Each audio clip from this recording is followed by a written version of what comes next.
Story 1. OOP gets uninvited from his brother's wedding, then gets harassed by his family for not caring enough. This whole thing is so weird. I, 27M, am gay. I came out at 16 and my parents told me they would always love me, but to not mention it to my older brother, who I'll call Brick, then 19M, 30M now. When I was confused and asked why, they said that Brick had expressed some awful opinions about gay people. I limited talking to Brick until I moved out at 18, which wasn't much of a problem because we were never close. I went to uni, got good job, and an awesome boyfriend, 28M, in my home city. Me and my boyfriend Angel live a peaceful life. Peaceful until a few days ago when I got a call from my brother. I was concerned that Brick was calling me, as we have never messaged before, just had each other's numbers for emergency purposes. I picked up because maybe there was some emergency happening.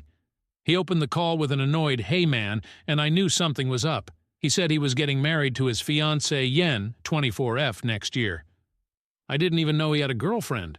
I was like, "That's great, Brick," and asked some boring wedding things that he begrudgingly answered. He then told me invites were being sent out in a couple weeks and that I could bring a +1. Here's where I made the mistake that started this mess. Without thinking like an idiot, I said, "Cool, I'll bring my boyfriend." Major. Mess up. Brick immediately started yelling insults down the line, screaming that he wouldn't have an F-slur at his wedding. I didn't say anything and just hung up. I was rattled by hearing those words from my own brother's mouth, even though I knew his feelings about people like me. I told Angel and he comforted me, ordering in my favorite restaurant and watching movies with me, which was awesome. We went to bed later and I felt all right the next day. I sent my parents a message that Brick invited me and uninvited me from his wedding pretty much in the same breath, and went on my way to work. Not a clue of the crap storm waiting for me when I got off. When I turned my phone on again after my shift, it was blowing up. Messages and calls from my parents and relatives galore, asking me what the F happened.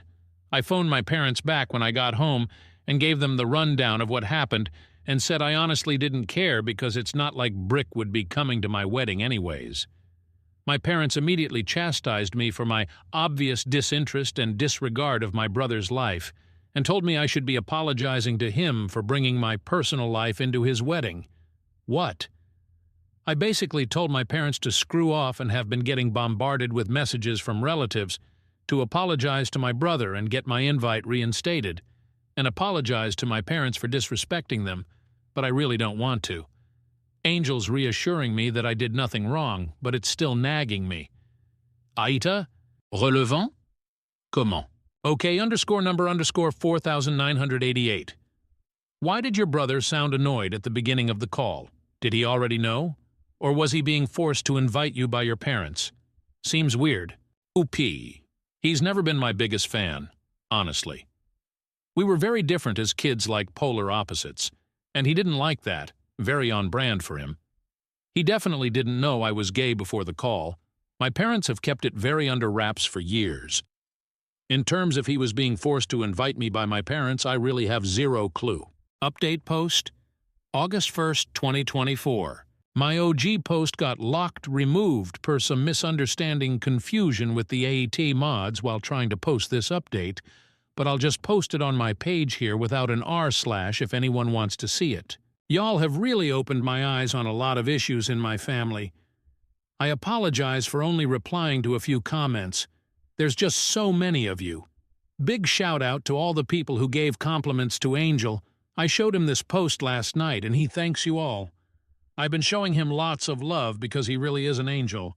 And to the people calling this fake, AI, cliché, and whatnot, I hate to break it to you all, but this is just my life. It sounds cliché, because this is the sort of all-too-real thing that happens to many people in the community. Just move along if you want to say that stuff, because you're honestly just wasting your time. One of two things I would also like to address is people questioning me about thinking I could possibly be the AH in this situation. And all I can say is that when you have a mass of people telling you you're wrong for what you did, it's hard to not maybe believe them just a little bit, no matter how absurd it is. Second thing, for people wondering how no one in the family knew I was gay, I really never am not close with my extended family, as they all live in different provinces, and my immediate family never traveled. We really just send each other holiday and birthday messages and have brief conversations whenever those are sent, and I just never had the urge to come out to them. Anyways, on to the update. I decided I didn't want to let this sit for any longer. I took a day off work, and I added my parents, Brick, and all the family that called me into one big group chat per one advice I saw here. I laid out everything that went down to them, in case they were told a different story by my parents and brother. I told them that I was going NC with my parents and Brick no matter what, and if they didn't apologize and realize what they did wrong, or I cut them off too.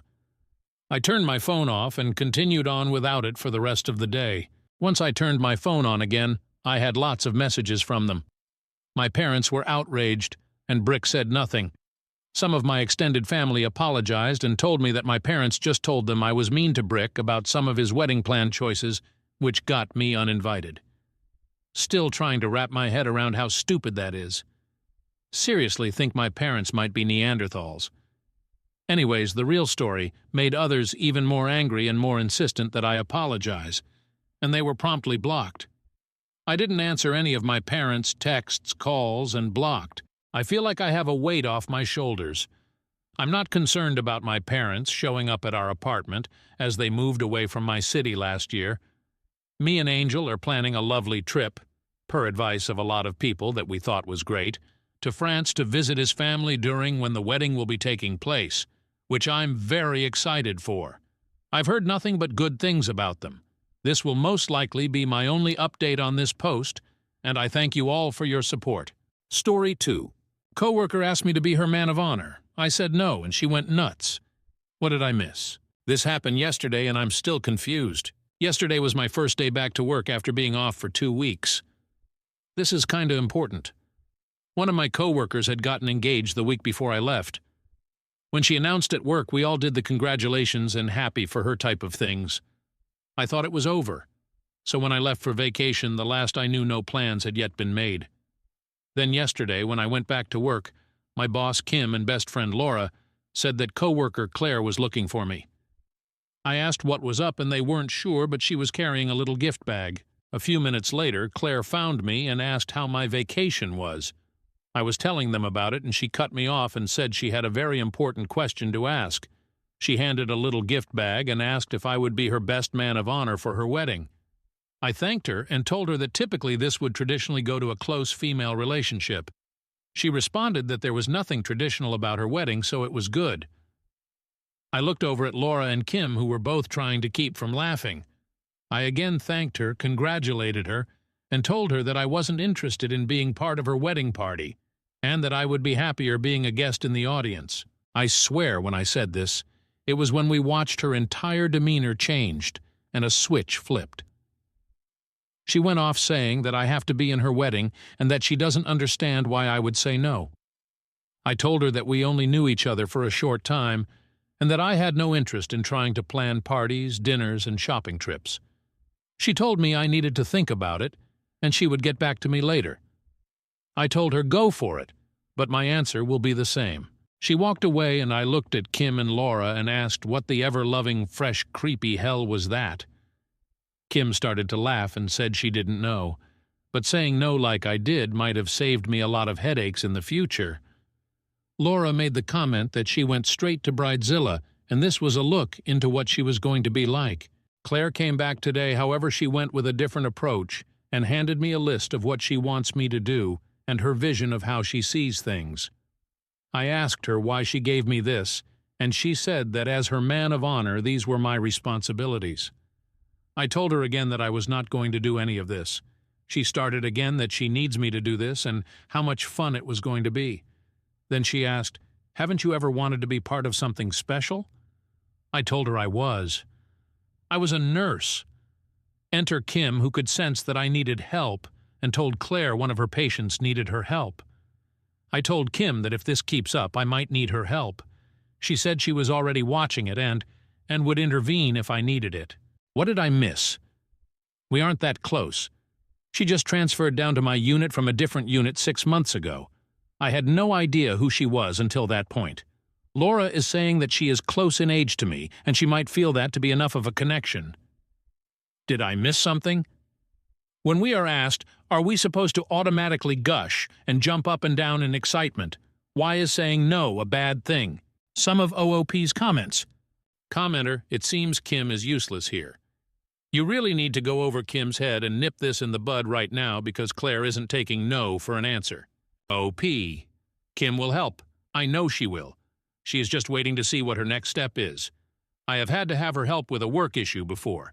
If I have problems with her the next time we work together, I'll let Kim loose. Could this be some weird way to flirt? It won't work with me. I like dick. LOL, and I have a boyfriend. LOL. Commenter. I'm not an expert, but isn't this an HR issue now? I mean, isn't that like harassment? OOP. It becomes an issue if I report it. My boss is seeing all of it so far and has said that she is watching the situation and will intervene if it keeps going. I'm off tomorrow, so I won't see her for a couple of days. Commenter, she wants to show off how different and edgy she is by having a man of honor. She may also admire your organizing skills and get it done demeanor, and thinks you'll throw her great wedding-related parties. OP. I'm a bad gay guy friend. I'm organized when it comes to a lot of things, but planning a wedding is something I've never done and really don't want to learn to do. If I were to ever get married, it's midnight under a full moon at the beach with a few friends and a cook out the next day. LOL. Commenter. Okay, this is going to sound weird, but since she's advertising that it's a non-traditional wedding, is it possible she's after you for a specific reason? Are you gay or part of a racial minority? It's possible she wants her wedding to look super diverse for Instagram reasons, and maybe she's after you for a specific vibe in the pictures. Regardless of the reason, NTA. OOP.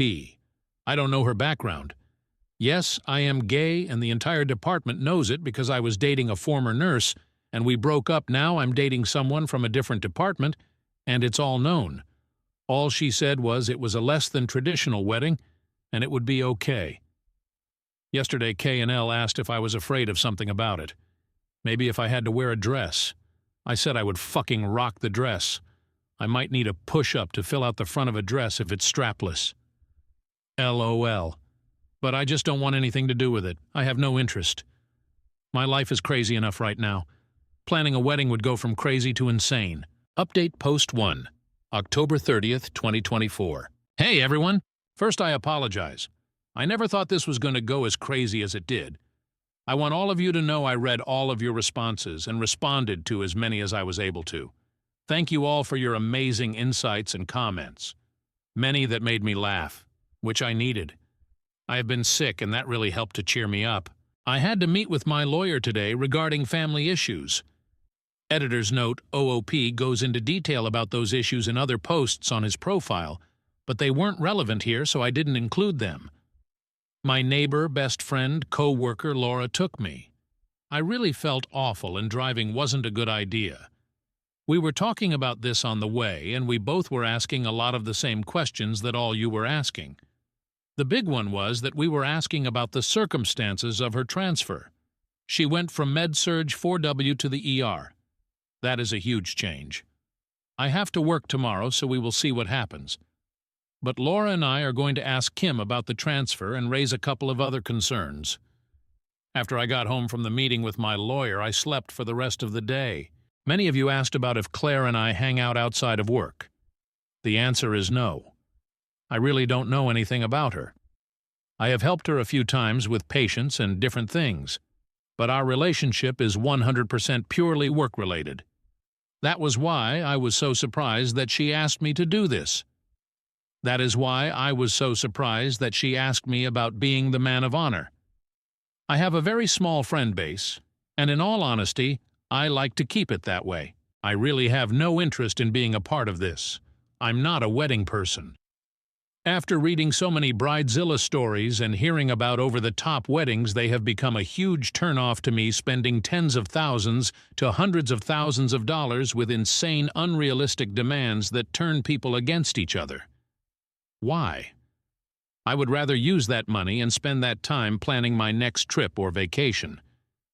Many people said that I was being used as a token or prop in a wedding, or a gay best friend. I never really thought about it.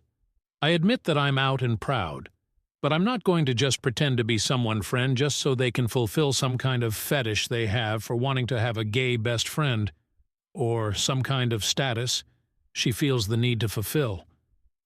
It takes me a lot to get offended, but if this were actually the case, then I would really be rather offended. I was not put on the face of the earth to be someone's play toy. A lot of people have said that maybe she doesn't have a boyfriend. She does. She has brought him in before. If she has any insecurity, I don't understand it. She is attractive, smart, and knows he stuff. So I'm at a loss as to why she is acting like this. A lot of people say go to HR. I'm starting that process with my boss, Kim. She is completely aware of the situation being with us when all this happened. She has told me that she is watching the situation and will jump in if I need her to. I trust her completely. While Kim and HR can control the situation from the hospital, they can't control the situation from a personal level if she were to maybe follow me home or a situation like that. So I think that covers it all. I wish I could say this is over. But most likely there is more to come. Set your update me. Comment? Commenter. About that name. OOP's username. You're not just an RN, because there's nothing just about RNs or other nurses. You folks, regardless of gender, do the medical heavy lifting, and when we can't get a straight, sorry, answer from the oh-so-busy MDs, the nurses provide the no-shit information. OP. My name is kind of an ongoing running inside joke. I'm told at least once a day or so from a patient that I'm just a nurse. One day I heard it 3 times. I don't really take offense to this. And in a joking way, I repeated what the patient said and my boss Kim jumped my case about. That's not the case at all. I love my job. It's a huge part of me and who I am. It's a part of my identity. Commenter. I'm curious about her list of demands or responsibilities. Like, did she really think you would change your mind now that you had all this BS work to do and money to spend? OP. It pretty much had me planning the whole thing. She wanted me to plan the bridal shower, the bachelorette party, coordinate dress shopping and fittings, make sure everyone was having fun with the whole thing, just to name a few. Commenter. OP. What the ever-loving fresh creepy hell is this? OOP. I had no idea what the ever-loving fresh creepy bell was from something. It's just something I have always said. Mini update in comments. October 31st, 2024. I'll be posting an update in a day or two. Things came to a head today, and it was pretty much just as everyone was saying. I need to take some time to understand everything that happened today.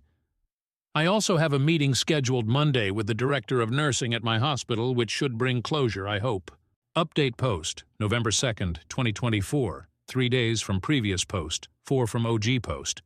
This intro is going to be long, but I'm telling you about this for a reason, and later in this update it will make sense. I'm hoping this will be done and that this will be the last of this whole situation. I was born into a family where I was referred to as an issue that needed to be dealt with. I lived in the shadows of my sister, who was the child my parents wanted. They wanted one child, which was a girl. That way Dad had his daddy girl and Mom had mommy little princess. Then I came along. Keep in mind that I'm 23, so back then my parents had options but chose to not use any of those options. So instead my parents raised my sister, and I was raised by a nanny who even to this day is one of the biggest influences in my life, and I'm so grateful for her. She helped me with so much. I finally realized that all these years later that by being referred to as an issue that needed to be dealt with, that they stripped me of my humanity and individuality and self-worth as a person. I think that's why I have worked so hard to establish myself in my career and in my life, as a way to become a person again and not just be that issue that needed to be dealt with. This past Thursday, things came to a head with the bridezilla known as Claire, and the truth came out. My best friend Laura has been sticking close to me when we worked together if Claire was to start something. We weren't sure if she was going to leave it alone or start up again. I was really hoping that it was done, but she had to try once again. I've been sick and I had a busy morning, so I really just wanted a few minutes to go to the bathroom, grab a quick snack, and maybe breath. Claire came up and had her list and asked if I had a few minutes to talk about the wedding planning. I looked at her and told her again no, that I was not interested in being part of her wedding, and that I was not going to help in any way, and she needed to drop the subject and leave me alone. Again, she went into the who thing of how I was going to do this, and how much fun it was going to be. Here we go with that line all of you loved the first time. Why in the ever-loving, fresh, creepy hell is it so important for me to be your man of honor? I'm not interested, and I'm not doing it. It is as exactly as pretty much all of you told me it would be. She was just planning on using me as a token or a play toy.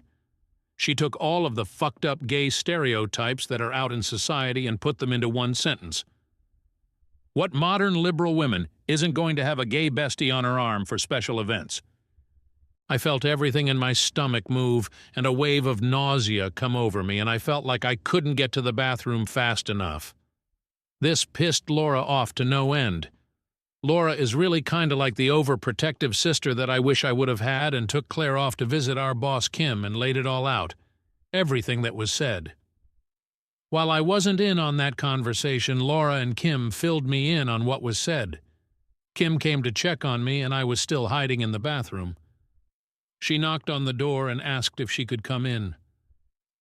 I asked her for a bottle of water first. While I was waiting, I realized two things. I realized why I chose to not hang out with her and why I didn't like her. I couldn't figure out why I didn't like her, just that there was something that gave me the heebie-jeebies. But I realized that I didn't like her because she is a different version of my sister. While Claire is educated and employed, she doesn't care about other people and their feelings. She is like my sister in the sense that if she wants something bad enough, she will figure out how to get it. The second thing I realized was that she did exactly what my parents did to me. She completely dehumanized me and reduced me to an entity. Just kinda turned me into a token or a thing for her. I think the word that best describes it is I'm a play toy. What really gets me is that just like my sister Claire doesn't think she did anything wrong and I'm being too sensitive and a delicate snowflake. The next day, an emergency meeting was held at work, and Claire is being suspended pending investigation, and a new transfer is being looked into. Kim made the request for her to be terminated. The director of emergency nursing said this was a last resort, but she was going to be looking into options, which could be sending her to a new hospital or facility. This didn't go over well with me. I asked what would happen if she did the exact same thing to someone different. She didn't really give me an answer, but she said she still needs to look into a few things, and at this point she is suspended. Anyway, here it is. I'm still pretty sick and had to work this weekend. If I can, I'll respond. I want to thank everyone for all the amazing support. I am going back to my lawyer to see if he can figure out how to send her a cease and desist letter to make sure she doesn't contact me. I'm heading to bed. Have a good night. Edit. I keep forgetting to thank my boyfriend. He has been with me on this, but more in the background. First, when we were laughing about it. But when everything Thursday happened, he was there as well. Elle was able to get him away from his unit for a little bit for the "it will be okay" boyfriend hug. He stayed the night with me a couple of nights as well, also helping with me being sick. So, yeah, I'm very lucky to have such a great support. OOP's comments. Commenter. What if she targets a vulnerable gay patient next? She's a danger and a liability for your employers to be sued. OOP. Thank you for this response. I just texted Kim and asked her about this. She said she was trying to get her fired, and she is hoping this will help the purpose. Story 3. Wibta for telling my wife to show me her phone after I got an email accusing her of cheating? I am 47, have a comfortable and fulfilling life.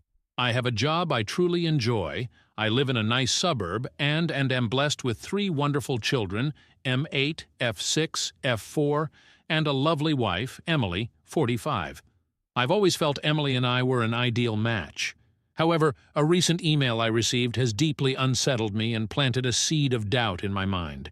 Emily lived in the UK between 2010 and 2015, during which time she pursued a PhD. Because she lived there so long, she developed many close friendships and has made it a point to return every couple of years to maintain those ties. This past August, she traveled to the UK for 3 weeks to attend the wedding of one of her close friends.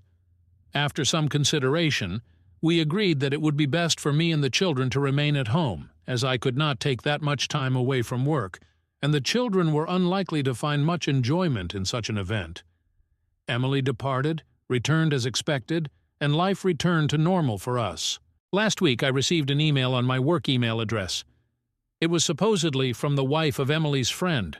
I'll call him Jake, M44.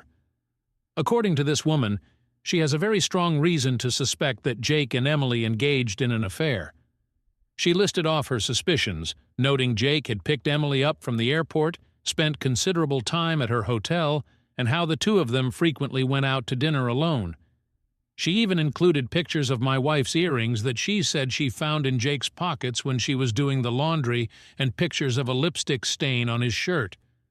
The color is one I recognize as something Emily often wears.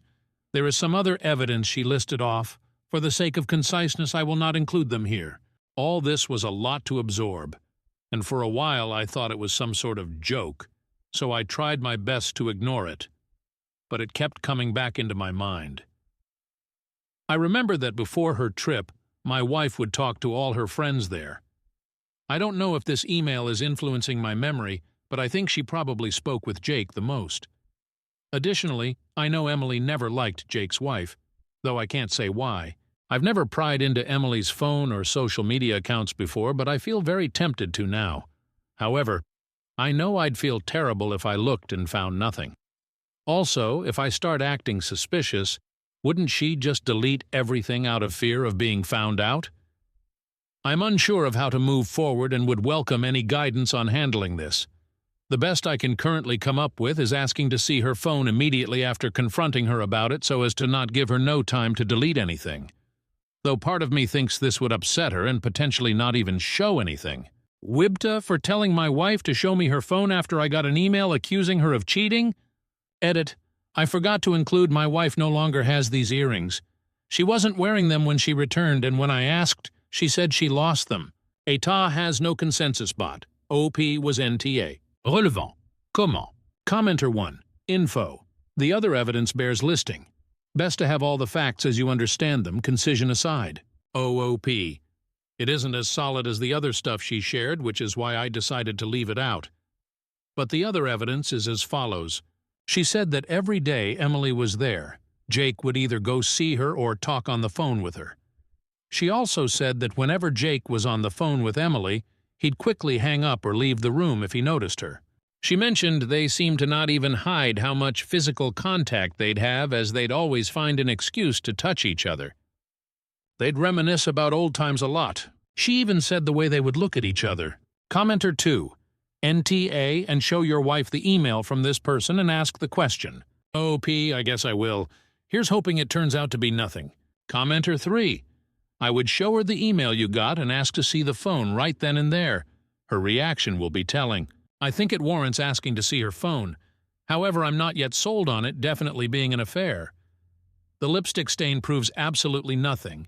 She could have found or taken the earrings from somewhere else. How certain are you that they are actually your wife's? And the rest you put in the comments are purely just her word. She might just be causing trouble. P. I am 100% certain those are my wife's earrings, or at least a replica. I got them for her 2 years ago on her birthday. She told me that she lost them while in the UK since I noticed she wasn't wearing them when she got back. Update #1, October 18, 2024. A few hours after sharing my first post, I confronted Emily. She confirmed my fears. She claims she's in love with Jake and can't live a lie any longer. She still claims to love me and the kids, but says she can't stay with us any longer. According to her, she was waiting for a better time to tell me and the children. Apparently, this has been going on since March, with Jake flying out here occasionally and Emily secretly meeting him. We're getting divorced. Emily is moving to the UK soon. She confirmed that in August, in addition to the wedding, she attended a job interview, and she's set to start around the new year. She's already applied for a British visa. She plans to live with Jake once she moves. As for custody, Emily is voluntarily surrendering her chance of full custody. She doesn't want to uproot the kids, so they'll stay here in Canada with me. There's a part of me that appreciates that decision, but there's also the part that is astonished at how easily she's walking away. She wants to pay child support, but I'd rather raise my children without her financial influence. That said, the court will likely insist on support, regardless of my feelings. Emily is also seeking structured visitation rights, which, given the circumstances, will likely be granted. Based on what I've been told, the court generally leans toward arrangements that allow both parents to maintain relationships with the children, even when one is relocating to a different country. The lawyers are still working out the details, but it seems she'll have visitation during school breaks and holidays, with the possibility of virtual calls in between. I've been keeping things as amicable as possible, and the more cooperative I am, the more Emily seems to agree with my demands. We are also discussing the future of our home. Emily has expressed a desire to sell the property and divide the proceeds. While I am reluctant to part with the family home, it is unlikely I have much of a choice since it was bought during our marriage. For now, our lawyers are still working through the details, and no final decisions have been made. Given the situation, it could be a good while before we reach a resolution. In the meantime, I've been advised not to make any major financial moves. As much as I want to stay here with the children, I know selling is most likely inevitable. As of this writing, Emily is in an Airbnb, and Jake has flown here to stay with her. They plan on traveling to the UK at some point in the near future. My lawyer tells me that adultery isn't grounds for special treatment when it comes to custody or property division. Therefore, it won't influence how assets are divided unless marital funds are directly involved. Emily likely used money from her personal account. Unless it can be proven she used our joint finances to fund the affair, it's unlikely this will make any difference in court. I have been in regular communication with Jake's soon-to-be ex-wife, Eleanor, primarily through email, and more recently we've spoken over the phone a few times. Eleanor apologized, saying she felt guilty for telling me about the affair and worried that if she hadn't, maybe my marriage could have been salvaged. I reassured her that for me, the gravity of the situation made divorce inevitable, and I'd rather not remain in the dark about something of this significance. She even sent me messages and other evidence of their relationship. But since Emily is openly admitting to the affair, it doesn't really matter in the context of the law. Eleanor has also told me a lot about Jake. Apparently, this is the third time he's cheated on her, and she's had enough. There's no chance of reconciliation this time, she says, and he doesn't seem interested in trying. She mentioned that Jake has zero desire to raise children who are not biologically his, which explains why Emily's not fighting for custody. Eleanor's divorce will most likely be much longer and more drawn out than mine, given that both her and Jake want full custody of their children and can't agree on several other issues. I haven't had much time to process everything. These past 2 weeks have felt like a blur in every way. But one thing I can say with certainty is that I have nothing left for Emily. Not because she betrayed our marriage, but because of how easily she's walking away from our children. I never thought I could hate someone I once loved so much. It's a strange feeling. The hardest part in all of this is the children. My 2 youngest daughters have started asking why their mother isn't around as much anymore, and it's been very difficult trying to communicate with them about the nature of the situation. My eldest seems to understand a little more, and as a result, he has become quiet and withdrawn. I'm fortunate to have a family that has been incredibly supportive so far. My children have received numerous thoughtful letters from some of their cousins, which I've been reading to them each night. All my siblings have also sent gifts for the kids, and one of my brothers, along with his wife, drove up to visit over the past weekend. My sister-in-law even prepared plenty of food, some of which is still in the freezer. They also kept the children entertained while I met with my lawyer. My other siblings have also offered to come by and look after the kids whenever I need them. Beyond that, my parents have been calling daily to check in on us, and my 78-year-old mother has already made plans to stay with us for 2 weeks in November to help around the house. The collective effort of my family has made this experience much more bearable, and I'm deeply grateful for all their support. To everyone who encouraged me to speak with Emily after my last post, I'm grateful.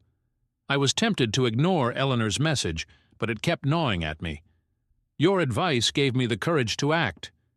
Emily has shown herself to be a liar, and I have no doubt that her idea of a better time was simply when it would cause the least inconvenience for her and Jake. Top comments. Commenter 1. So sorry for the outcome here, OP. I had not expected her to just drop the marriage and take off with Jake, a known cheater. Can't imagine that relationship will last long. And your wife walking away from her kids to be with him is beyond the pale. Continue to listen to your lawyers. Be amicable to get the best settlement, and take care of your kids. Good you have a supporting family. Thanks for the update. I wish you and your kids well. Commenter 2.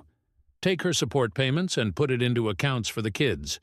Keep investing it for them and give it to them when they are 30. Hopefully they will be in a good place where the money will really help them. Commenter 3.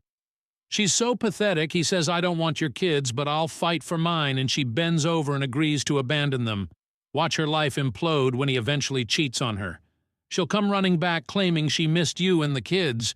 Speak to your lawyer to get her to sign over full parental control and loose parental responsibility, as she'll use them as blackmail to worm her way back in. As soon as lawyer says it's time, cut all remaining financial ties with her. NTA. Update hash 2. November 13th, 2024. Think of this less as an update and more as a chance to vent a few things now that I've had more time to process my situation.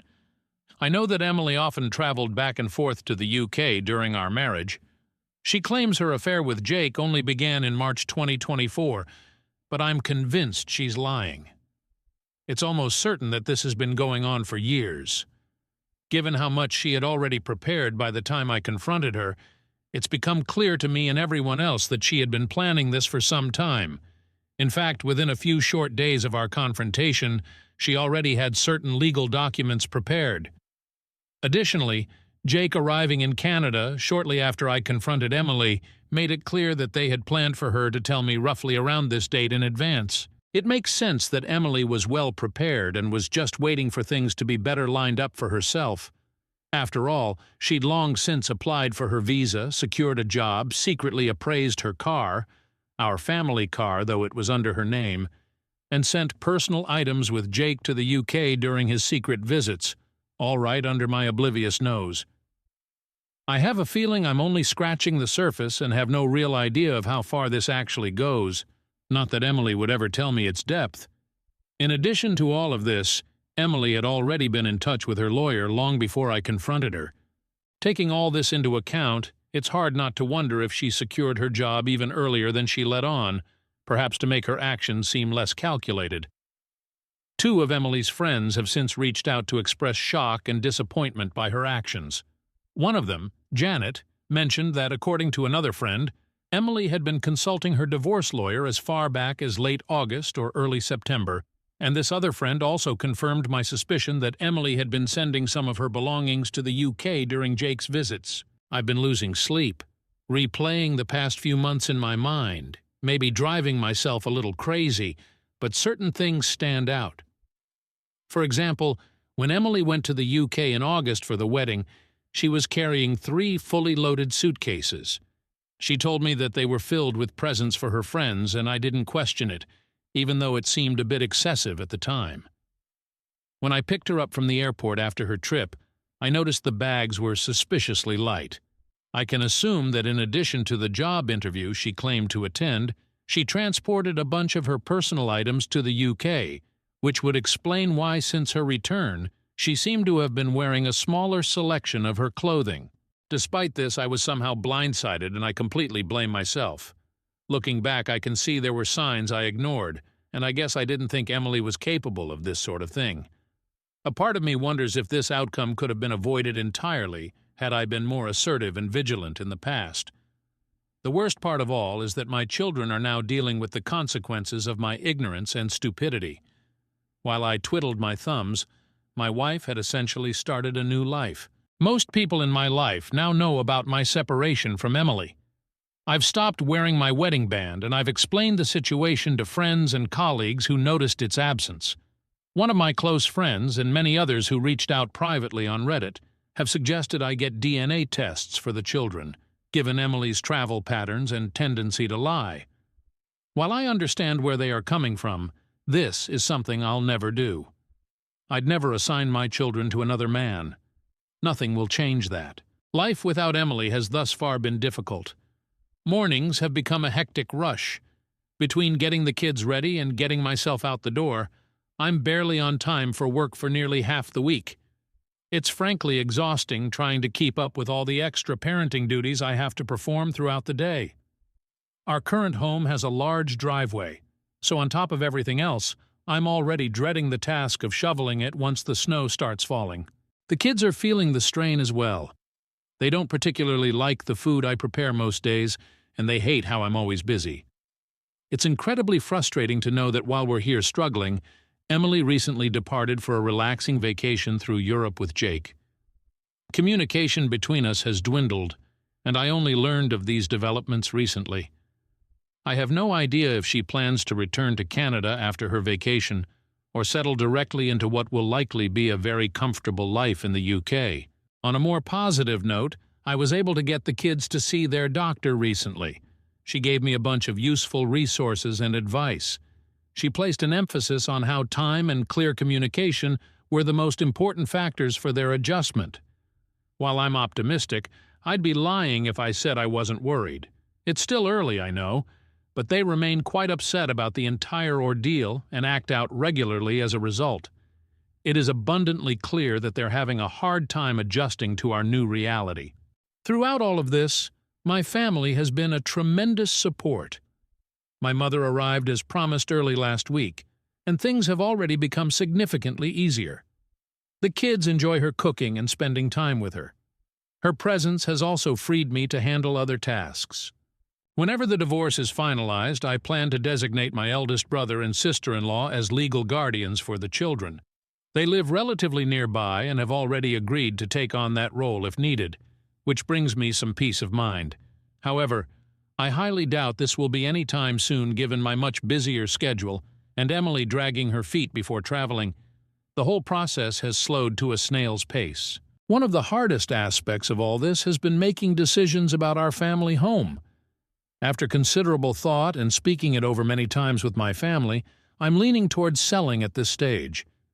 Emily has already offered me a bit more than half of the proceeds since she sold our SUV right before leaving the country. My lawyer has noted that selling the SUV before we finalized anything was premature on her part, considering I contributed significantly, 40%, to the purchase. He thinks I have strong grounds to seek reimbursement elsewhere in our asset division, which aligns with Emily offering more of the house.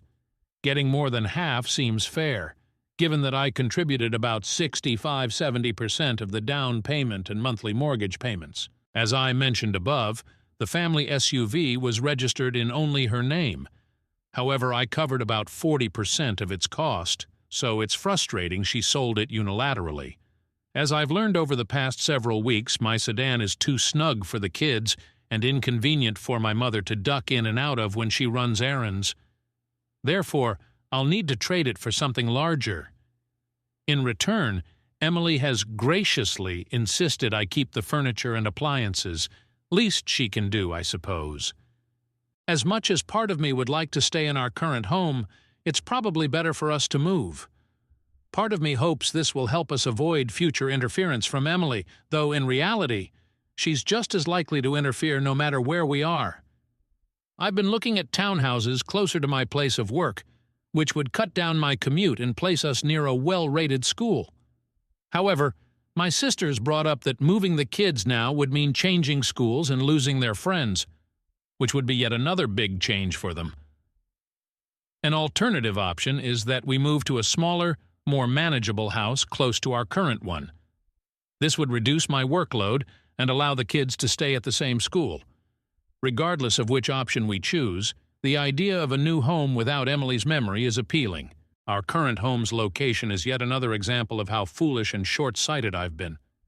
Its location was much more convenient for Emily's commute compared to my own. It worked out for a time as the children's school was close to Emily's work in case they needed her during the day, but now all of this is useless as my place of work is rather far. I've heard nothing from Emily's family, and frankly, I have no interest in reaching out. As for Emily's future with Jake, I don't wish her relationship to fail. The longer her life is stable, the less likely she'll disrupt ours. but I take solace in knowing she remains unaware of Jake's infidelity history. I don't feel any moral obligation to warn her about Jake's character, and Eleanor feels the same way. I've made a point to check in on Eleanor regularly. She doesn't have the same family support I do. Her immediate family is charmed by Jake's ample wealth and believes that she should do whatever it takes to keep him, even though it is clear that neither he nor Eleanor wants reconciliation. Relevant. Comment? Commenter 1. Her friend was shocked and disappointed by her behavior? How? She knew that Emily was already seeing a divorce attorney, right? And also knew that things were being sent to the UK? OOP. The two friends who approached me found out from a third friend about my wife seeing a divorce attorney around late August, early September. This third friend only told the two ladies who came to me she knew all of this after Emily had already moved out of the house. This third friend has not spoken with me directly. Commenter 2. I'm so sorry, man. Nobody deserves that pain. I've been carrying it around with me for 15 years. I hope you're luckier than I am and meet someone new. Cheaters are the lowest of the low. She's abandoning her own kids for his. Not a soul to be had. OOP. It is what it is, I suppose. Cheating is one thing, but I'm still stunned she is walking out on our children like this. I would have never imagined she could do something like this. OOP gives some details if Emily decides to come back and want to reinstate her parental rights to her children, what the outcomes would be like for Emily. OOP. Given that Emily intends to pay child support and seeks visitation rights, should she return in a few years and request access to the children, it's likely she would be granted some access. However, as the primary caretaker, I would retain full custody. There is, of course, the possibility that she may develop a significant criminal record during her time abroad. Should that happen, it would likely bar her from any access to the children. Though I admit, I might be too optimistic in hoping for such an outcome. The opinions of the kids are also taken into consideration, so I hope if it comes down to that, they clearly state that they prefer staying with me. Of course, all of this is just a rough outline of what I think would happen. Various facts can cause different outcomes. Here's hoping my wife stays away so we don't have to go down that road. OP's reaction on Emily's decision to walk away from their own children and how Emily is willing to be involved with Jake's children. OP. Yes, I'm still in shock at how easily she can just walk away. As one of my sisters-in-law put it, she's off on her broomstick to fulfill her dreams of being some poor children's wicked stepmother. A small consolation is that Eleanor's children, being a bit older than mine, 11 to 14, will likely do their utmost to make Emily's life difficult. Story 4. I torpedoed a dude's entire career because he was a bully. So to preface, I know I'm something of a nepo baby, but it is what it is. My mom is incredibly successful in a very niche, but very lucrative field of business. This allowed my dad to be a SAHD, and for me and my siblings to get a good education. When I graduated from college, I decided to go into the same field as my mom. While I love her and our relationship is good, I very much did not want to only be viewed as her kid or receive special treatment due to how well regarded she is, so I use my dad's surname and generally keep who my mom is to myself. I also avoided coming to work for her. In my field and country, it's generally accepted that people are hired for a trial period, at the end of which either the employee or employer can cut ties with no fines or compensation required. So anyway, I went to work at one company.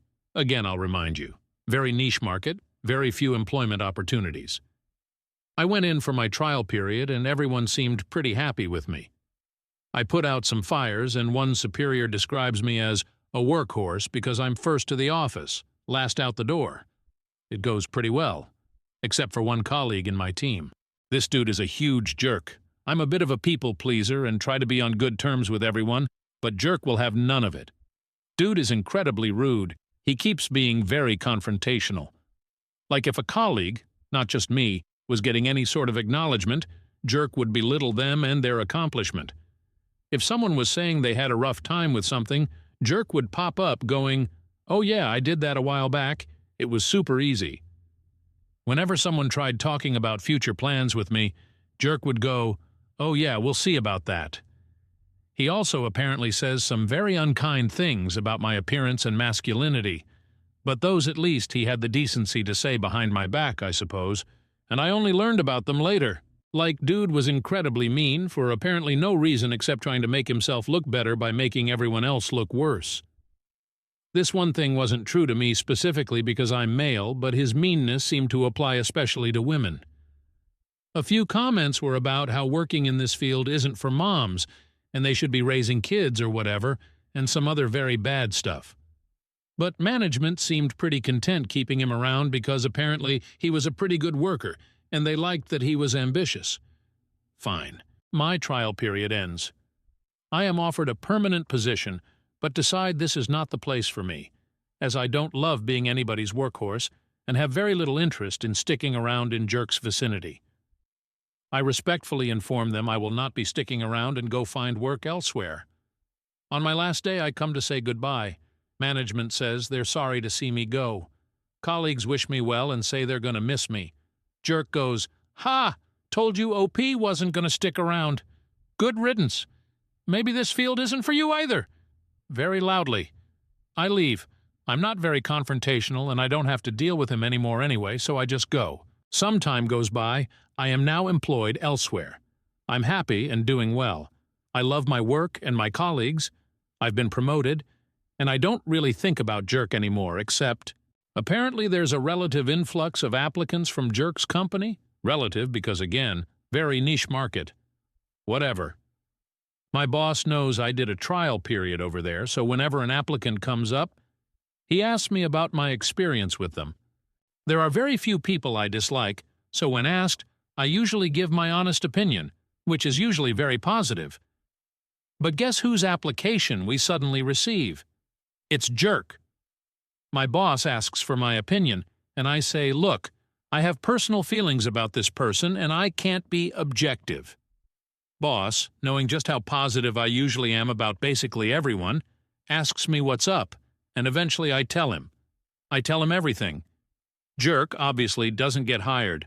I assume that's the end of that. Few days later, we have family dinner. My mom goes, "Wait, you had a trial period at that company, right? Do you know Jerk?" Well, my mom knew there was a person I really didn't get along with at that company, and the shitty things they did. I tell her it was him. Obviously, she ain't gonna hire him either, especially given his views on women. So my company ends up hiring one of Jerk's company's former workers. Me and her are on great terms, and this is how I discover what happened there. Jerk got promoted, and that made a bunch of people want to leave. This caused management to look into why strong applicants were leaving after their trial period was over. Turned out it was Jerk. Someone had a talk with him, and from what I gather, he was not receptive to criticism. He was let go. This is when he applied to the company I work for and to my mom's. From what I understand, he no longer works in our field.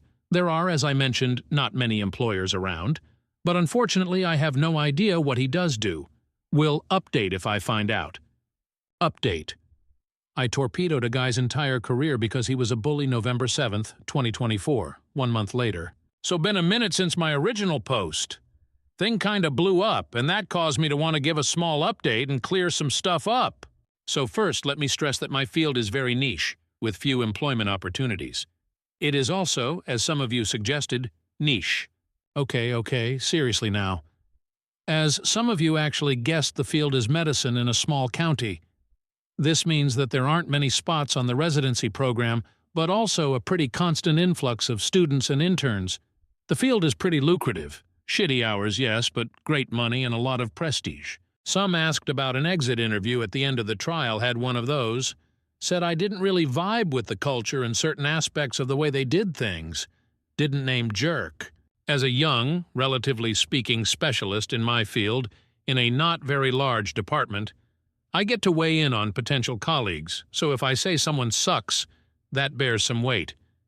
And if a department starts having issues attracting the best candidates because its chief resident is a jerk, that's going to be an issue. So with that out of the way, let's get to the update. A lot of you were very curious as to what had actually happened to him. So I reached out to some friends. He's still a doctor, obviously. But he just went into another specialty. which, given how long he worked to become chief resident, is telling. He does okay, probably? The reason for the update: it turns out I know his wife. I like his wife. She was a year ahead of me in med school. Got curious, so I texted her. Turns out she's not actually his wife anymore. She's his ex. They got divorced. Had coffee with her, still a lovely woman. She's not on Reddit, but apparently this thing got on out at some point and reached her. Well, I told her about this, and she couldn't believe it was me. Except she could, because she suspected it was me because I apparently sound like a twat when I express myself in writing, which she remembers from my days at the student council equivalent and my many, many emails. So, okay? Still, had a good time. We're getting coffee again on Sunday.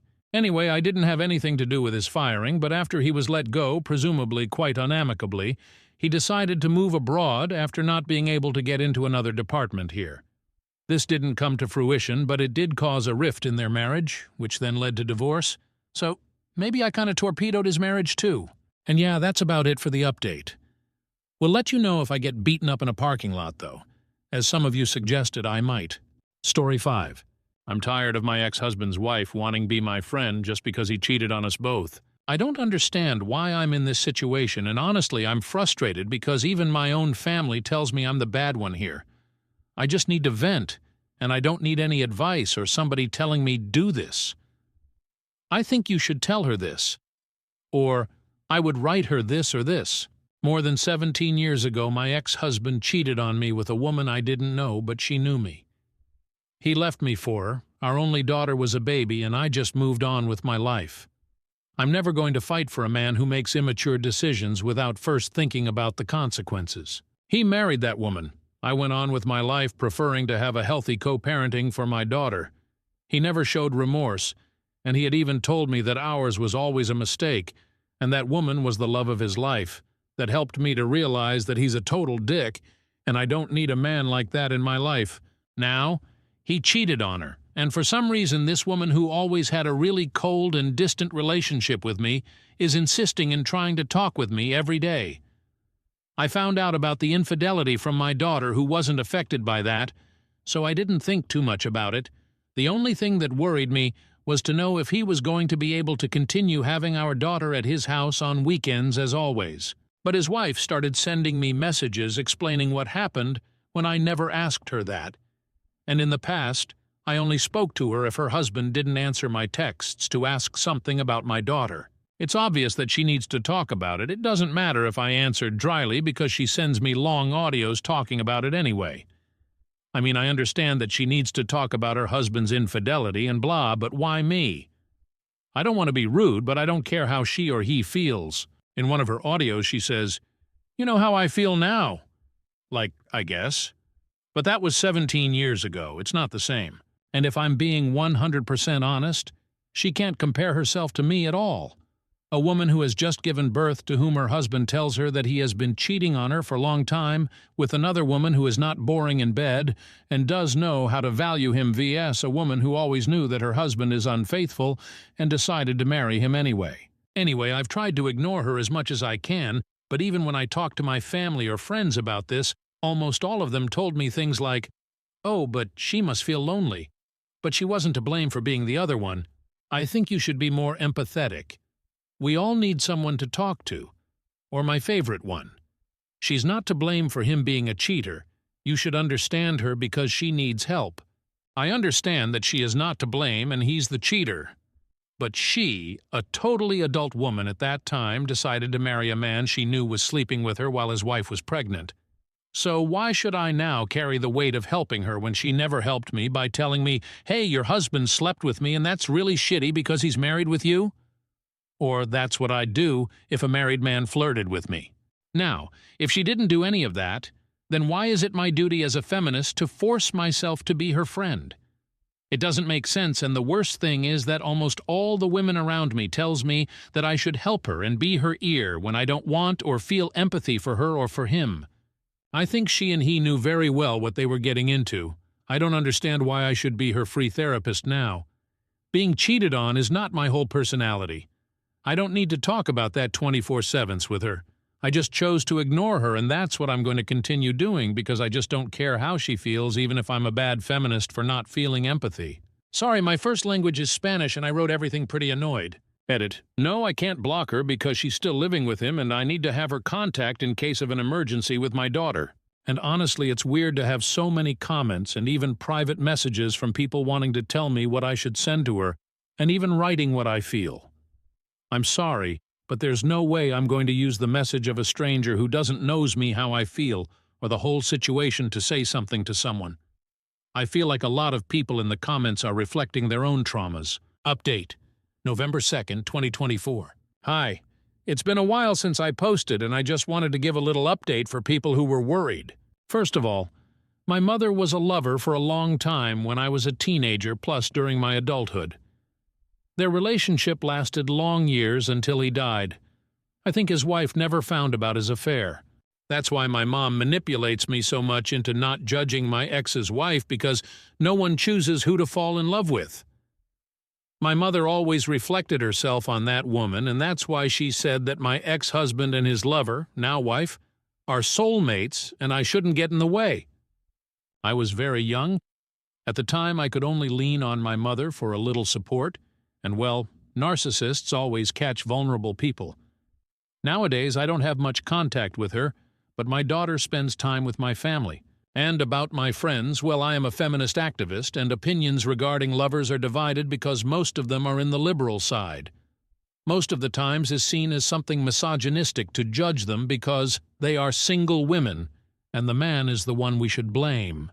Plus, we need to be sororas with other girls.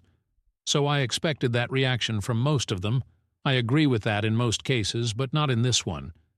I can feel empathy when the woman did not know or when she is a minor being groomed, but in this case I do not feel any pity because she knew well what she was doing. Women can also be mean and cruel. Women can also choose to be the bad guys in the story without someone manipulating us, because we are not weak, and my ex's wife is that kind of woman. No one manipulated her into doing anything. I'm sorry that explanation was perhaps unnecessary, but there were people who didn't understand my family's and friends' behavior.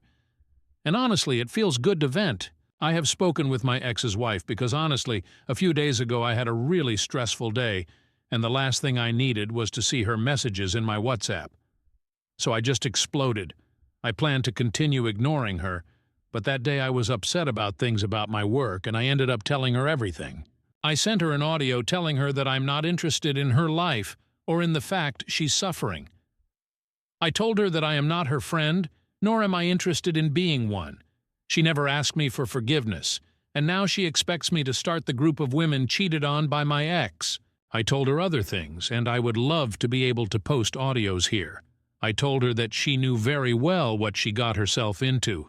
She knew well that my ex was capable of cheating on the mother of his baby, but she still decided to marry him and live the stupid fantasy that she could change him and that she was different from all the other women he was with. God, I hate long audios, but it was plus 5 whole minutes telling her that her situation and mine are nothing alike. I think that was my greatest catharsis. She got upset and we started arguing. It was quite tiring, and the last thing I want is to have problems after 17 years of having normal co-parenting. I know they are not going to get divorced, and that means I will have to live with her in my life forever. So I sent a message to my ex resending him one of the audios she sent me. I took the work to listen to them all, and she never apologized to me. I don't need her apologies, BTW, I don't care, but some comments asked me about that.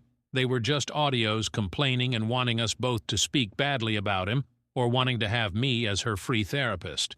I told my ex to tell his wife to calm down and pay for a psychologist.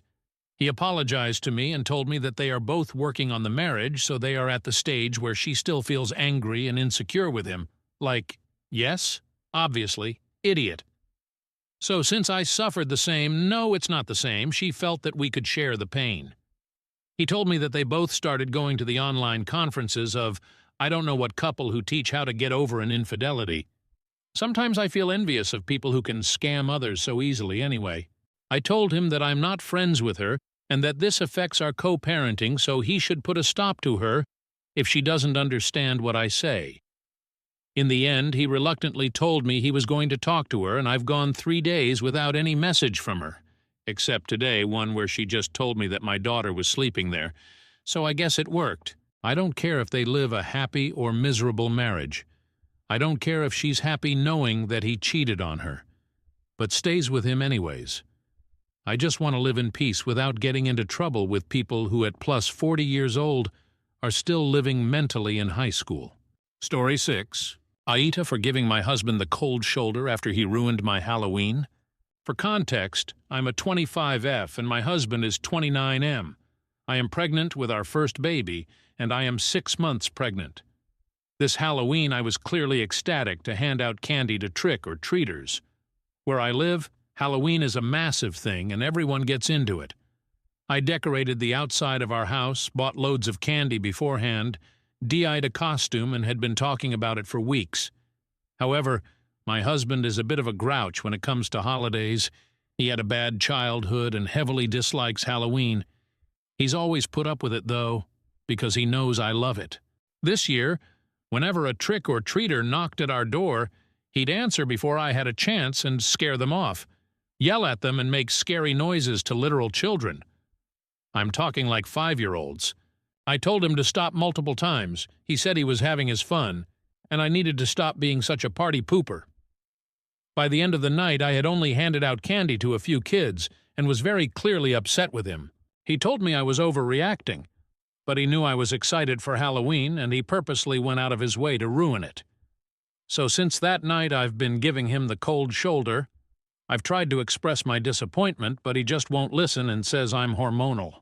We have a conjoined friend group, and some of them say I'm being an asshole and need to grow up because it's a child's holiday, while others say I'm totally reasonable because he ruined the holiday I was excited for. So I'm looking for some outside perspective. Ada, edit. I left out some information here, and hopefully this can clear some things up. First off, yes, I was also mad he terrorized innocent children. I made sure to give extra candy to the children and apologized to them and their parents profusely. I thought it was obvious I would have apologized. And secondly, no, he doesn't usually act like this around kids. If he did, I never would have married him, let alone let him impregnate me. Relevant comment. Strangely rational. Honestly, etch. Your husband was a complete AH to a bunch of little children, and the only thing you seem to be upset about is that he ruined your fun. Halloween should be the least of your concerns right now. If this is how he behaves toward children, then you need to be way more concerned about how he's going to be with your kid. OP. Obviously, I was mortified with his behavior, as I said in the updated post. I apologized to the children and parents profusely and gave them extra candy. I didn't add this, as I thought it would be obvious I didn't condone it, but I've updated it. Amazing Reserve 9089. What were the parents saying? OP. Some were reasonably angry considering their children were horrified, some laughed it off, it honestly depended on the age of the kid, but it just wasn't okay of him. I gave the children extra candy and profusely apologized to the parents. Only a few were mad at me, but I did apologize. How is the husband with her nephew? My nephew is 11, but has always attempted to bond with his uncle considering they both have the same interests: Stars Wars and video games. But my husband has always been seemingly distant, doesn't want to talk or do things at all. I feel so bad for my nephew. He's a sweet boy and doesn't deserve the animosity from my husband. I feel like I've ignored all his red flags. I'm confused right now. How could I have missed it? Vegan Pizza Paradise. NTA, I'm a teacher and know that age very well. Do you know how easily traumatized kids are at that age? His behavior is abusive and ruined Halloween for his little victims, not just you. Being single is way better than being with someone who gaslights you, has no consideration for your feelings, and terrorizes toddlers. You're hormonal because you're pointing out that it's wrong to traumatize kids? He's going to be much worse after you have that baby. He's already acting out because you're pregnant. For the sake of your child, you really should leave him immediately. And dump any friends siding with a sadist. Scaring children like that is a huge red flag. That is not normal behavior at all. It shows he gets off harming innocent children. What do you think he's going to do to your kid when he gets angry or feels compelled to have his fun? As a childhood trauma survivor, I know that you can end up one of two ways. You can become someone who is very mindful and empathetic so that you don't continue the cycle of abuse, or you can become an abuser. Your husband very much seems like the latter. He needs therapy and you need to get the fuck away from him. OP. Thank you, I'm going to go through his phone. I said in another comment he's been very cold and distant now that I realize, but I plan to file for divorce and serve his ass with papers for me and my baby. Update November 10th, 2024. Hello all, I didn't expect to update this, but everyone wanted to know, so here I am. First off, thank you for all your advice. It really gave me some insight, and I appreciate it deeply anyways. On to the update. I waited for my husband to come home from work. I messaged him and told him we needed to talk once he got home, and he replied with a thumbs up. When he got home, I sat him down and attempted to have a rational conversation with him, expressing my disappointment of the ruined holiday and why I was upset with him terrifying children considering he was a soon-to-be father. I suggested that we go to couples therapy to discuss boundaries and behavior, and he goes to individual therapy to talk about his own issues. He blew up immediately, accusing me of disregarding his trauma and basically just yelling at me for being weak. He insisted he didn't need therapy, but his response reinforced that he did. He went as far as to punch a wall and destroy furniture, total maniac mode. I had pre-packed a bag in case it led to this, thanks to your guys' comments, and I left for my parents' house. He was berating me as I left the house, but I paid no mind. My parents are obviously on my side. My older brother was absolutely furious and swore to beat my husband's ass. I told him not to do that. He's always been a bit over the top. I'm going to listen to everyone's advice and get a divorce. I don't want my baby surrounded by that kind of immature bully. I'm going to try and get full custody. Our house has cameras, so I have proof of his adult tantrum. So I hope that can be proof. My brother and dad are going to come with me to collect my things, while my soon-to-be ex-husband is at work. I'll keep you guys posted. Thank you for all your support and helpful comments. I can't believe this happened all within the span of almost a day. Life is crazy. Story 7. I broke up with a guy because his best friend is a female. Hi Reddit. This is a bit long, so bear with me, please. So I started seeing this new guy, Beck, a couple weeks ago. I had known him for a while before we began dating. He is really sweet and awesome, and the first 3 dates we went on went amazingly, and I really enjoyed being with him. Here's the problem. He has a very close friend, Kim, who seems to constantly be in the picture. During date #4, he talked about her a lot. Like a lot. She was somehow the topic of every conversation, and when I would try to change topics, he'd always find his way drifting back to a memory the two of them shared together. Granted, they grew up together and also dated at some point, so it would make sense that they would have lots of memories and chemistry. He also began telling me the trip the two of them are planning to take, how they were taking her car, staying at her family's house, etc. I tried to ignore it at first and just let it go because I too have a close friend of the opposite sex, but we never do anything like what they do. Our relationship is platonic, and the most we ever do is play Xbox together. I asked him to be my date to my brother's wedding since I had a +1. This was after about 2 weeks of dating, and he declined, saying he had already made plans on that day to go bowling with some friends. But after I spoke with a mutual friend of ours, I found out she was going to be there and that they had set it up together.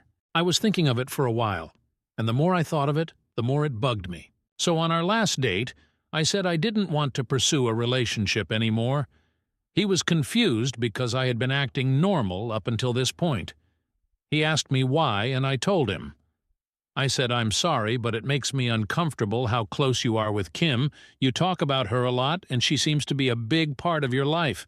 And since we are not official, and I would not try and tell you what to do, I'm just going to walk away because it makes me uncomfortable. He did not take it well. Said I was giving him an ultimatum and trying to force him to choose, and that I was being manipulative. I insisted that I just wasn't okay with it and did not want to date someone who had that kind of relationship with someone who wasn't their girlfriend. We were not officially BFGF, and I felt that I needed to break things off early before shit hit the fan. Well, I got an Uber home because I didn't want him to drive me. He was fuming. And later that evening I get a text from a number I don't recognize. Can you guess who it was? Yep, Kim. Kim texted me a paragraph about how Beck was crazy about me and she thinks I'm wrong for judging her when I haven't even met her, and how I hurt him and was being manipulative. I responded saying I did not judge her at all, just that the nature of their relationship did not sit well with me, and I wanted to end things before they got complicated. She responded saying that I need to give him another chance, and that maybe me and her should meet so that I can see that she isn't a threat and we could even be friends. I didn't respond to her, and shortly after, his mom and my mom texted me telling me I'm overreacting. It's amassed into a much bigger deal than I had thought it would be. I don't want to be with him or even try again because of how dramatic I feel that everyone is being. I've repeatedly been accused of being insecure, among other things, and I literally cannot believe that it's blown up like this. I'm not an insecure person. I just got a really bad vibe from the situation and didn't want to be a part of it. Am I wrong for this? Should I give him another chance? Should I talk to this girl? Relevant comment. Gone baby thoughts. Trust your gut. You were an adult here, stated your case, and then everyone else presumed to tell you what you should do. Fuck them. This is not even about Kim being the main heroine in Beck's life anymore. You were standing up for yourself and clearly stating that you were uncomfortable. It's not a trick or game. I think you did everything right here, and you should block all of these people except your mom, and let things cool off a bit. If it comes up again, you can say that if you felt it was off before, their bullying behavior after you made your point further reinforced that this wasn't right for you. OP. I really feel bad because he was a super great guy and seemed to really like me too. I've had some tough luck with relationships and I really wanted to stay with him, but she bothered me too much. A part of me wants to try, but I know it's stupid and I'll just end up getting hurt. Mask at Curia. TBH, you did the right thing. You were honest and upfront and you walked away. If anything, they're being manipulative and trying to make you engage in a relationship that you find uncomfortable. Some people may think it's stupid or rude or wrong, but at the end of the day, dating is discriminatory and you have the right to reject anyone for any reason. It's a manipulative and honestly rapey attitude for someone to try to make you stay and recruit their friend to try to coerce or intimidate you. So, good for you for leaving. You aren't in the wrong. Hopefully, they'll leave you alone. If you need someone to chat with or vent to, feel free to send me a message. I'm happy to help if I can. OP. Rapey may be a tad overkill, but I see your point. It hurt to leave because I really liked him. I valued his friendship a lot, but as a SO I knew we wouldn't last. It really pissed me off when he told her about it. Even during our conversation, she brought up things that I know I had only told him, so that leads me to believe he'd been confiding in her about our relationship, which in a way is rapey, because it makes me feel violated. Just can't believe it ended this way. Vanquisher. You are not wrong. I'm not a jealous type. But when I see behaviors like blaming it on you to feel a certain way, I know there's something to be careful with. Kim shouldn't have texted you. By doing that, she is giving away how she and Beck don't have any kind of healthy and normal boundaries. If you accept to give him a chance, there is a high chance this is going to be the dynamic. Every time you fight with Beck, Kim is going to intervene. Every time Beck doesn't like something about you, Kim is going to know. Every time you disagree on something with Beck, Kim is going to agree and they will let you know that. Every time anything happens between you and Beck, Kim is going to be there. I would say a big no to this, and you are in your right to be careful. No one wants drama at the start of a relationship, and the most important thing about this is the fact that he and she think you are being manipulative when the only thing you are doing is just walking away from a relationship you already see is going to be problematic. You are being careful, and I'm sorry your mother can't see it. You are not in the wrong on this. Beck should be aware how dangerously close his friend is to him, and has to acknowledge that that is going to be a problem with future dates. He doesn't seem to know this, and you are not going to make him understand that. If he is really crazy about you, then he should be able to listen to you, instead of blaming all this on you being insecure. I can tell you are not an insecure person, but this situation does make anyone be insecure. You don't know him well yet. Of course, there is going to be something to be insecure about, especially if a friend who also is his ex is that close to him, is not normal at all. There is something there they both are not accepting. Hope this helps. If I were you, I still would try to meet this Kim so I can be 100% sure. Oopie? Thank you. I really just felt so nervous about the whole thing. I kept telling myself I was overthinking it all and it was fine, but my gut told me otherwise. I only got texted by Kim. He never even texted me. Not until days later to ask if I had found a new wedding date, which I have, and I told him and he never responded. I might meet with Kim, but in a public place, and I guess I'll just listen to what she has to say. I see no point in it, though, so I'm undecided. Update. I broke up with a guy because his best friend is a female. Reddit, June 15, 2020. Firstly, wow. This post blew up on me more than my family did, so thank you guys. I figured I'd post an update with the proper account name so it won't get taken down and you guys can know what happened. My first post got locked, but here is the original post. Edited out the OG post. Now for the update, I did not respond to Kim, but instead explained things to my mom, and she sided with me completely.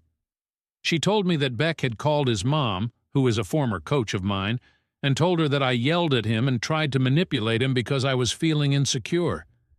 He said that I broke up with him when he wouldn't do as I said, and she presumably contacted my mom afterwards. As you will see from my post, this was not true. I told my mom this and described the situation.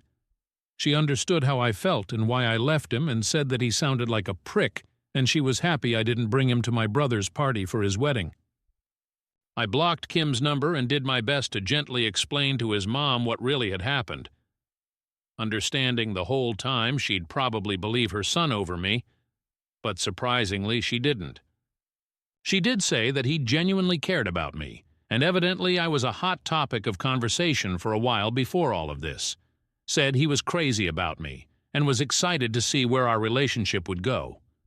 While she admitted her son was immature at times, but meant well, she was very nice about all of this, so I really appreciated that. I was genuine and understanding. I said that while I understood I couldn't just ignore the red flags presented to me, and since nothing has changed other than him trying to have other people convince me it's fine, well, then I made the right decision. She said she understood, and that was the end of it. With her, at least. The worst with Kim did not end until I almost had to quit my DoorDash job. It's not with DoorDash, but for the sake of anonymity, I primarily deliver to elderly or families with children.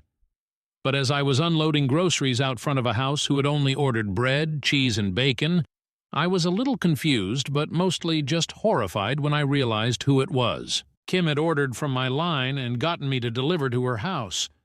She somehow found out I was working in her area. I didn't know it was her area, and I guess she did her best to get a hold of me. So, yeah, I met her. Not by choice, but I did. She ordered from her mother's name, I'm guessing, because it wasn't a Kim who had ordered. She immediately began questioning me about if I was still talking to Beck, if we were going to get back together, if I had gotten over myself yet. However, her expression told me she already knew, but was just trying to annoy me in every way possible. Just in general, being an absolute bitch. I was polite at first, until she asked me about getting over myself, to which I said, off of Reddit's advice, so it's really your guy's fault, LOL, if she had gotten over the fact that her boyfriend got dumped. She didn't take that well and didn't take the bag of bacon I was trying to give her. Fine by me, because legally, if a customer declines a product you bring them, you refund them and keep whatever it is, since you usually can't return a food item. So I'm eating some crispy, yummy Freedom bacon as I type. I left and it's been pretty quiet. I have a new date to my brother's wedding party thing, and he is definitely just a friend, but Beck and Kim don't know that. So I'm going to be posting lots of pictures and dancing with him all night. We've both planned on this BTW and he knows everything, so it's even funnier that way. Beck has been stalking my social media, unliking and then liking posts. He even reported a picture of mine that had me and another male in it.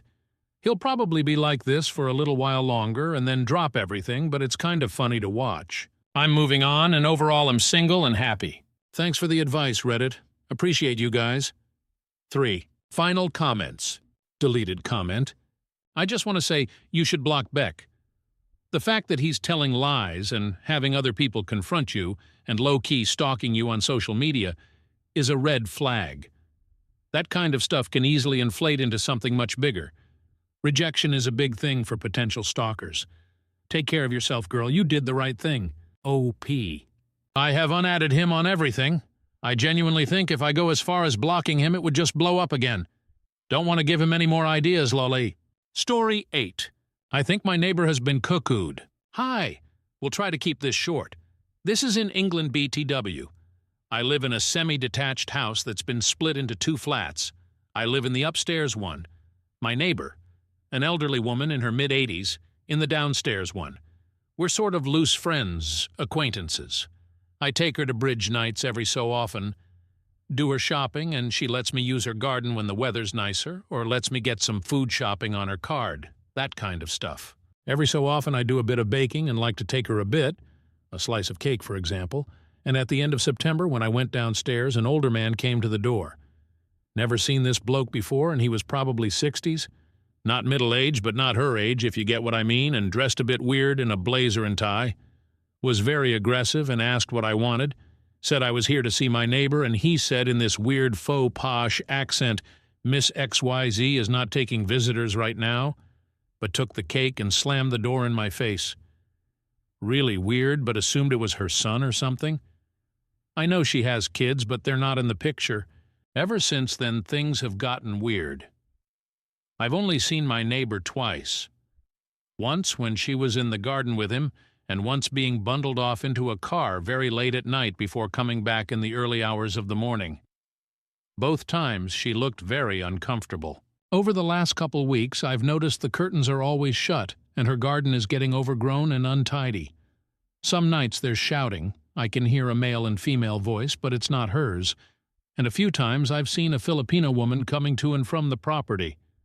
Whenever I've encountered the man, when leaving the house more or less, or seen him leaving the property, he's either blanked me or gotten very aggressive when I try to speak to him. I once asked if my neighbor was okay, and he threatened to contact the neighborhood watch, _. I did contact the police on 101, and they were trying to fob me off and sort of implying because it's an older bloke and not obviously related to county lines, which I don't think it is too, they're not really interested. More or less got told it's probably just her boyfriend and I should stop being nosy. I'm really concerned for my neighbor, so is there any way I can get the police interested or maybe contact someone at the council? Thank you. Edit. First off, thank you all to the people who've responded and all the spectacular advice you've given me, and I'm sorry I can't respond to you all, but please know I've upvoted you all and really appreciate this. I'm going to contact MASH, the council's safeguarding team, and my MP and councillor tomorrow to inform them of the situation. I'll try to keep you all updated when, if I get an outcome. I'm going to be logging off as I have work tomorrow, but again, thank you all so much. Additional information from OOP on what cuckooing context is in their area in UK. OOP. It's based off the bird, from what I know. Yeah, I learned about it because my sister's father-in-law is in the drug squad and deals with it. Basically, I'm concerned this bloke has moved into her flat and is using it for whatever shit he's pulling. Though, funnily enough, I've never actually seen him to do anything out of the ordinary beyond be a bellend and have this Filipino woman round every so often. Relevant comment. Commenter 1.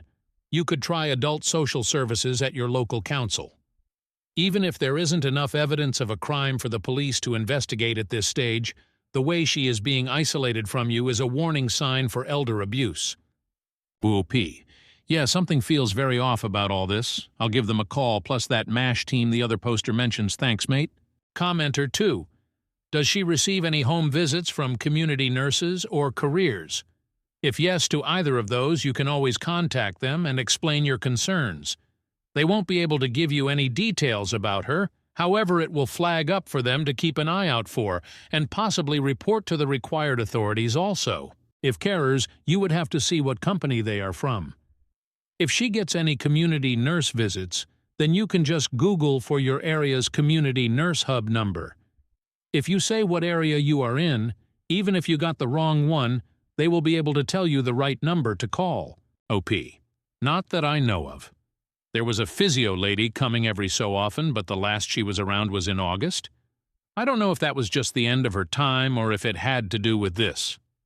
Unfortunately, me and bridge friends were basically the only people she interacted with. A couple of them did come to the house, but the man threatened to report them to the NW and chased them off. Update. I think my neighbor has been cuckooed. She was. November 5th, 2024, 1 week later. Hi there. You might remember this post I made the other week about my neighbor being cuckooed. The short answer is, she was, though probably not for the reasons any of us expected. Okay, so what happened after the post? Next day, I contacted the council's MASH team as advised, and they were extremely helpful. They were immediately concerned and said they'd be sending someone to check on her. They also asked if I could keep a diary of any events as they'd like to speak to me when they do arrive, and I said I'll make a log of whatever happens. So the week goes by, and more weird stuff happens. Was all quiet, and then on Halloween a group of older gentlemen come to the property, and then some women, who I assumed were strippers, show up before leaving a few minutes later screaming at the man who's in the flat, and he kept threatening to report them to the NW and was waving around this insect spray. Anytime any trick-or-treaters came by, they'd get the same response. Was really fucking weird. On the Friday night, see my neighbor getting bundled into a minicab, and then she returned early hours of Sunday in a different minicab with the old bloke screaming at the driver before he rushes her inside. Again, all really weird. Anyway, yesterday 2 social workers arrive and talk to me. I show them everything I've written and they agree this looks very much like cuckooing, but they aren't sure why this old bloke is doing it or what he's doing with the property. Now, I wasn't there for the initial confrontation, but I know they went down to speak to him, and he immediately went on the usual spiel. I'm going to report you to the NW. Get off my property, etc. When they weren't going, he sprayed them in the eyes with something and slammed the door shut. Police and ambulance were rang, and I helped them wash their eyes out. From what I could hear when the police arrives, he tries the same shit with them. The spraying, not the NW, but sounded like they tackled him and he got hauled away in cuffs. Police found my neighbor in the property, padlocked in the box room before she got taken to hospital. We did get into the property later, and for the most part it was how it had been left, but every door, and I mean asterisk every door asterisk, had a padlock on it. I did speak to my neighbor in hospital. Her kids are coming down, and she explained to me she met the man at her bridge club, where he claimed he was in the parachute regiment, but was now down on his luck and asked if he could stay with her for a night or two. Unfortunately, she agreed. Apparently, the first evening was fine, but the next day, the moment she goes into the toilet, he attaches a padlock to it and locks her in. That's when the abuse started.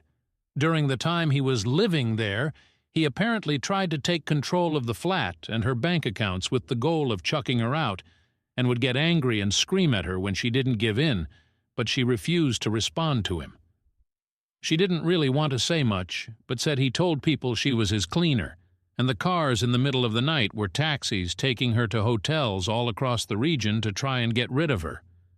I had to leave after that, but she said one day he had one of his little parties, and the flat was fine apart from the fact someone had smeared their Shasterisk tea on the wall. As for the bloke, no idea what happened, and we've had all the locks changed, though we have suspicion he'll attempt to return, and one night I heard someone try the handle to the front door. My neighbor's going to go stay with my sister when she's discharged, and some of my bigger mates from Warhammer have offered to stay downstairs just in case, but we'll see. Thank you all for your assistance. You were all amazing. I showed her all the comments, and she was so blown away by the support. So a huge thank you from us both. Top comments. Commenter 1, well done for looking out for her. Very glad to read this update. Commenter 2, you are an angel of a human being for doing this. What a bizarre and fucked situation. So happy to read it's ended positively. I hope your neighbor gets plenty of support. That sounds extremely traumatic, especially for a vulnerable old lady. Commenter 3, very good of you to care and step up. Pleased to hear things have been resolved. Story 9. Aida for not kicking out my roommate just because my girlfriend thinks he might be trans. I, 22M, have a roommate, let's call him Alex M, 23, who moved in about 6 months ago. I honestly never considered Alex may be trans. Not that I would care if he was, but that's not the issue. He is a short guy and probably under 165 cm/5'5", has a lot facial hair, muscles, and looks a lot like a short Henry Cavill IMO. No one I know has ever brought up this idea before. I've had my friends and family at our apartment before. This is really the part that gets to me because my mom is extremely against any gay people, and if she sensed anything was up, she would have caused problems right away. Alex and I get along. We're polite, but not really friends. He's quiet but super polite, always pays rent on time, helps with chores, and even shares his cooking with me. I appreciate having him around, especially because my last 3 roommates were each their own horror story. The issue came up when my girlfriend, let's call her Sarah F. 28, came over one day. Alex was shirtless. To clarify, I forgot to tell Alex that she was coming over, and she noticed the scars on his chest. After that, she was quiet and short with me her entire stay there. When she got home, she blew up my phone asking why I had a female living with me. I was confused and asked what she was on about. She says that she knows that his scars are from top surgery, and that he is short so he has to be trans and a born female. I tried to explain that even if Alex is trans or a born female, that there is no way I'd be attracted to him because to any person who looked at him, you would see a freaking guy. Plus, he's respectful and doesn't cause drama like my last roommates, which she knows about. Just to be clear, I honestly still have no idea if Alex is even trans. I Googled it, and those scars could be from some other surgery, like heart surgery or gynecomastia. And I really don't have an argument for him being short, but there is a lot of short men. At first, Sarah wanted me to just ask Alex if he was trans, which why the fuck would I do that? Or give her his last name so she can run a background check? I said no to both. Then she said this was a violation of trust, and that if I didn't either find out Alex is trans and kick him out, or just kick him out, that she would have to reevaluate things. Basically threatening to break up. I said I don't do ultimatums and that we're done. Since then, she's been messaging me every single day for over 2 weeks, even after I blocked her on everything because she wouldn't leave me alone, pissed that I wouldn't do this small thing for her. She ranges from, "Are you fucking him? Let's just talk. Why can't you at least give me closure and ask him?" To the most recent her telling our mutual friend about the situation. Our friend wants nothing a part of this shit show. I didn't feel bad at first, but after talking about it online, I've had some people say I should have just asked my roommate if he was indeed trans just to keep the peace, or that I shouldn't have essentially picked my roommate, who I've only had for about 6 months over my girlfriend of 5 years. I wonder if I am being unreasonable. I legitimately do not see how any straight dude could find Alex attractive personally, but maybe I should have done something just to keep the peace. Told her, "My now ex-girlfriend thinks that my roommate is trans. Told me to find out for sure or kick him out. I refused and broke up with her. Ida?" Some of OOP's comments. Commenter NTA. "You don't owe that transphobic pews anything. You're right. It doesn't matter if he's trans or if it's from some other medical surgery. She is not owed any knowledge about his life, genitals, or medical history just because she doesn't think he deserves to exist or thinks he's delusional, or whatever other BS transphobes are spouting. You did the right thing blocking and dumping her." OOP. "I asked her at one point if one of her friends or roommates asked if she had a vagina, would she be uncomfortable, and she pulled the 'don't turn this around on me' and then pulled up a fucking Google screenshot of common tactics used in gaslighting. Misdirection. The abuser changes the subject or redirects the conversation to confuse the victim. Minimization. The abuser downplays the victim's feelings, making them feel like their concerns are insignificant or like they're being overly sensitive. Which is insane to me. Commenter. "Why the hell would you be an asshole for leaving someone who both A, is a virulent transphobe, and B, thinks if you're ever in the presence of any other human with a vagina, you're inevitably going to fuck that person? Even if we remove the transphobia, she's neurotic about assuming you're a cheater. That alone is grounds for dumping for your own sanity." OOP. "I do feel right in what I did for the most part, but there is some doubt in me. I admittedly feel ashamed of the doubt, but I still feel it. She was the first girl I ever dated, and I was with her for so long. Meanwhile, I've only been with my roommate for half a year. It does really fuck with you to lose someone you've been with for so long. Commenter, info. Did you start dating your GF when you were 17 and she was 22? And aside from that slightly disturbing fact, you've been together 5 years and appear to not be moving forward, living together, etc. Where exactly was this relationship going? OOP. I really don't like talking about it, but yeah, you're right. I was 17 when we got together because that's what the age of consent in my state was. We were talking before that, but no relationship stuff happened until I turned 17. She was around 22 years old. Commenter, would you be interested in a 17 years old right now?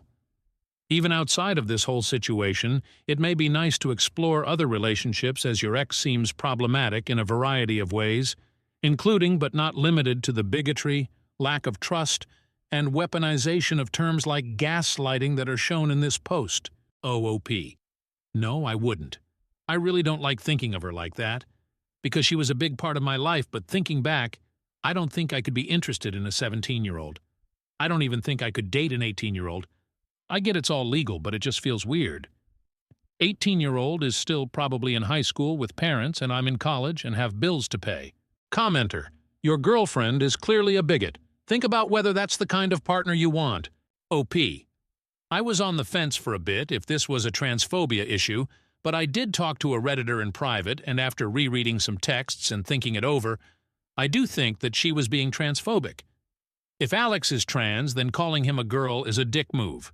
If Alex isn't trans and just had some surgery for his heart or cancer or something, then it's still a dick move. I feel bad because I didn't know it was transphobia. I really didn't. I am completely new to this stuff. Commenter, just because you spent a long time making a mistake, that doesn't mean you have to hold on to it. OOP. Fuck. This is really the comment that hit me. Whenever we had problems, I kept saying, well, I've been with her this long, or I've known her this long. It really feels like a punch in the gut. I've been a dumbass. Commenter, frankly, in a roommate situation, paying the rent on time and picking up after themselves means more than any kind of sexual orientation. OOP, that's what I'm saying. He is the perfect roommate, in my opinion. He is chill, doesn't bring drama, cleans up after himself, doesn't play loud music or videos at 2 a.m., and he even shares stuff he cooks with me. Considering out of my last roommates, 2 of them got arrested, this is a godsend. Commenter, NTAOP. Is this the first time your ex-GF has become inappropriately obsessed with someone else's life that is none of her business? Has she ever expressed any sort of prejudice towards people of other demographics? OOP. She always had a boundary that I couldn't be friends with women or men who were attracted to men. I think she has it in her head that if Alex is a trans dude, then that means he is suddenly a she, which makes no sense to me. Has she ever showed prejudice? I'm not too sure. She refuses to discuss any political or social topics like that to anyone, even her own mom. She prides herself in being anti-political and doesn't watch news or anything involving that. If a YouTuber she likes brings up politics, she would block and never watch that YouTuber again. I do think it is bordering an extreme because if the YouTuber is gay, trans, or mentions anything about social stuff, she treats that as being political. There is a movie commentary YouTuber who Alex actually introduced me to called Mistag. Once I was showing her a video on him reviewing a movie about La Llorona, and Mistag talked about being Hispanic and how he likes seeing Hispanic representation in movies, comparing it to seeing your favorite football team. And she said, shut that shit off, because it was too political to her. I think she views everything as political, even stuff I don't really think is political. Commenter, OP, how did you not see this side to her? I get that you are very young, but this is a woman who got with a minor as soon as it was legal. What would you, other people, say if the genders were swapped? And verbally and physically abused you, because that's what she did. I'm glad this happened so you could finally get rid of her. I bet in a few years you will be shocked you took so much abuse before leaving. Edit to add. I guess this comment came out wrong. I don't actually think OP is to blame. That's not what I wanted to convey. OP was definitely naive to think this behavior is out of character for Eeks, but she is an abusive POS who likely groomed him. OOP, This isn't me justifying it, I'm just explaining my side here. Any part of me that thought it was weird when I was younger got dismissed by everyone else around me. My mom got with a guy twice her age when she was 16, had me, guy got arrested for something else, and raised me on her own. She started joking about me and my ex being a cute couple and getting married since we were kids. Even when I was 12 and 13, she made jokes about sneaking me into her prom. My ex's mom also encouraged it because her and my mom are best friends. I thought this was normal. I thought her losing her temper and raising hands was normal. I thought her insulting me wasn't her but the anger talking. If you have everyone around you telling something is okay, even if it isn't, it really does fuck with you. She is also literally the only woman I've been with, and I haven't even been friends with a woman for a long time because that made her uncomfortable. I get I was dumb, but try to see my side here. Edit, same day, same post. Edit to answer some questions. Did you break up with her? Yes. During the text conversation, we broke up. I always told her I had one rule, that I don't do ultimatums. If she were to say, choose X or me, that I would leave. I put up with a lot of shit, verbal and physical, but I don't put up with that kind of BS. Ages? I was 17, and she was 22 23rds when we got together. It's been a long time, so I'd have to look back to make sure. But yeah, I was, for sure, 17. We got together the day I turned 17. Our anniversary is my birthday. We couldn't get together before then because of the age of consent in my state, which I get now is really fucked up. I don't know if it helps, but we have known each other our entire lives. My mom is her mom's best friend. When my mom worked, I would go over to Sarah's mom's house so I wasn't alone. We started talking and flirting when I was about 15 or 16, but didn't cross any physical lines until I turned 17 because I didn't want her to get arrested. I get that sounds bad, I really do, but at the time I didn't see it as bad. Just in case it is asked, our moms encouraged it. Why would you want to be with someone like that? I really don't. I didn't realize it was transphobia until some people here talked to me about it. I thought it was just her being jealous, but I get how fucked up it is now. Please understand, I live in the Bible Belt. I didn't even know trans people existed until I was 16. My person thoughts is that I don't see a problem with people being trans and transitioning. I think at the end of the day, it isn't my business. Is Alex trans? I have no clue. He could be, but he could have also had breast cancer, gyno, heart, lung, or any kind of other surgery. I used a photo from Google Reddit because this whole time I personally thought he had gyno or something, but it's not my business. Is Alex safe? I'll talk to him when I get home and then talk to my landlord. I will change my gate code and also have her removed from the allowed guests list, and also ask my landlord to not let her in personally. She hasn't been too violent of a person in the past, but I also didn't know she was this insane in the past either. Was there abuse? I feel like this has been kinda implied in some questions. I don't know. Has she insulted me? Yes. Has she been physical? Yes. But nothing crazy. Slapping, pushing, shoving, but never anything like punching or drawing blood. Why UCM if you're American?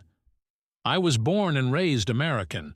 However, I got a couple of friends who use metric from college, and after sharing a group chat with them for so long, the habit has stuck.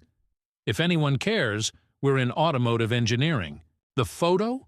The photo is not actually Alex. I searched Google for gyno surgery photos and then found a Reddit post talking about it. I used it as a reference for what I mean. Scarring under the chest and around the nipple area. I definitely wouldn't actually post a photo of Alex here, censored or not. I'm sorry for confusion. Here is the source for full transparency. Editor's note. OP no longer has the photo in his post. Why didn't you ask Alex about his scars? I have a few reasons. I personally wouldn't like it if someone asked me.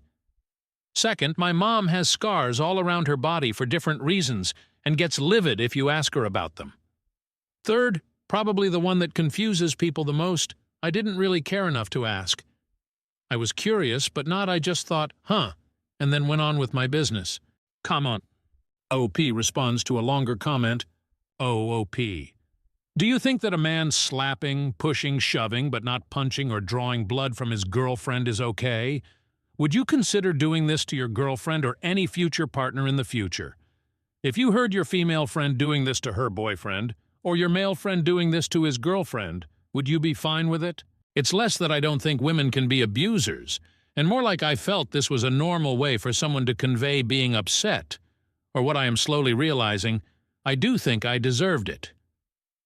If any of my friends, male or female, told me their partner was hitting them, I would tell them to leave and not put up with it.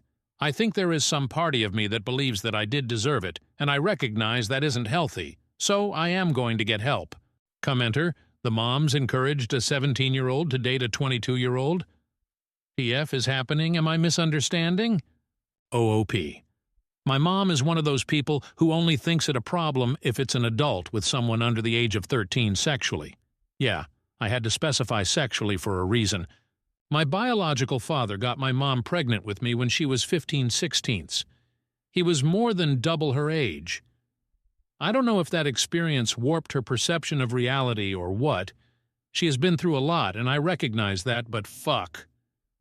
Not to rant, but she is the textbook definition of continuing the cycle. Small update, same post. October 30th, 2024. I talked to Alex. I got advice saying to be upfront and tell him what's up completely, hide the trans part, and that I just shouldn't tell him. I don't know if this was the right thing, but I just told him. Because once I was face-to-face with him, I couldn't really help but do it. To clarify, I did not ask him about his scars or mention that specifically. I said my ex-girlfriend was under the impression he was a trans person, made sure to say I didn't care if he was or wasn't, and that I broke things off, changed the gate codes, put her on the do not let in list, all that drama. Before even saying anything, he asked if I was okay. Like I said, he is a chill dude. He also not so subtly asked the same questions that a lot of comments asked, essentially if I was in an abusive situation. I told him I don't know, but whatever kind of situation it was, it's over. The thing that really kind of fucked with me is that he called me his best friend. I regret not saying we were close in other comments. I realize now we have different definitions of close because he is introverted and I'm not. We talked about irrelevant stuff for a while, and then the question came up, would you care if I was trans? To summarize things, yes, Alex is trans-mask. He had top surgery when he was 19 and has been on hormones since he was 18. He even has a tattoo with the date he started testosterone. While the idea that he could have been a dude with gyno cancer or something else is completely reasonable, it just happens that Alex is trans. And I don't care about that. Alex is Alex. I did show him the post and got permission to update things. I would not have otherwise. He is also roaming this post somewhere, but probably won't comment. Notes.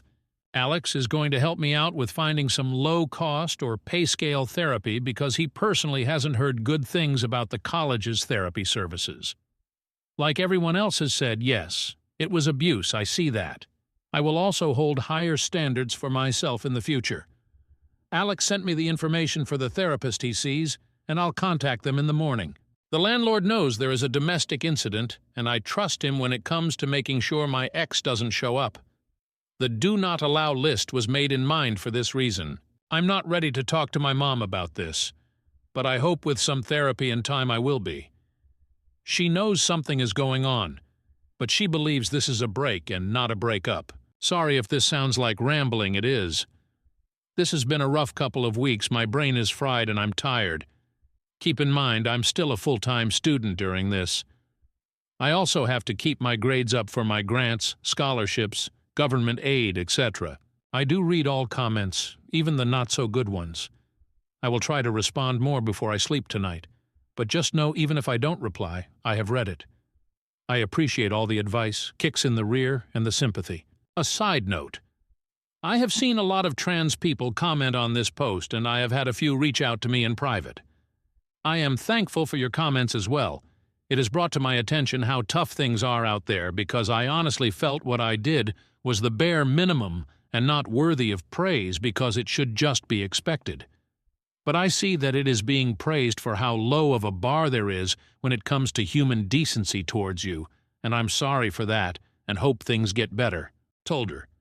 Girlfriend of 5 years wanted me to kick out my chill roommate of 6 months because he is trans, which apparently means I'll sleep with him.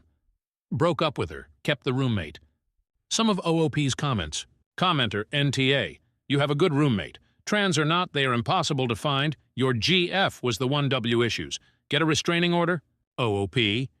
This morning I did respond to one of her messages with essentially and further communication will be used as evidence for a restraining order.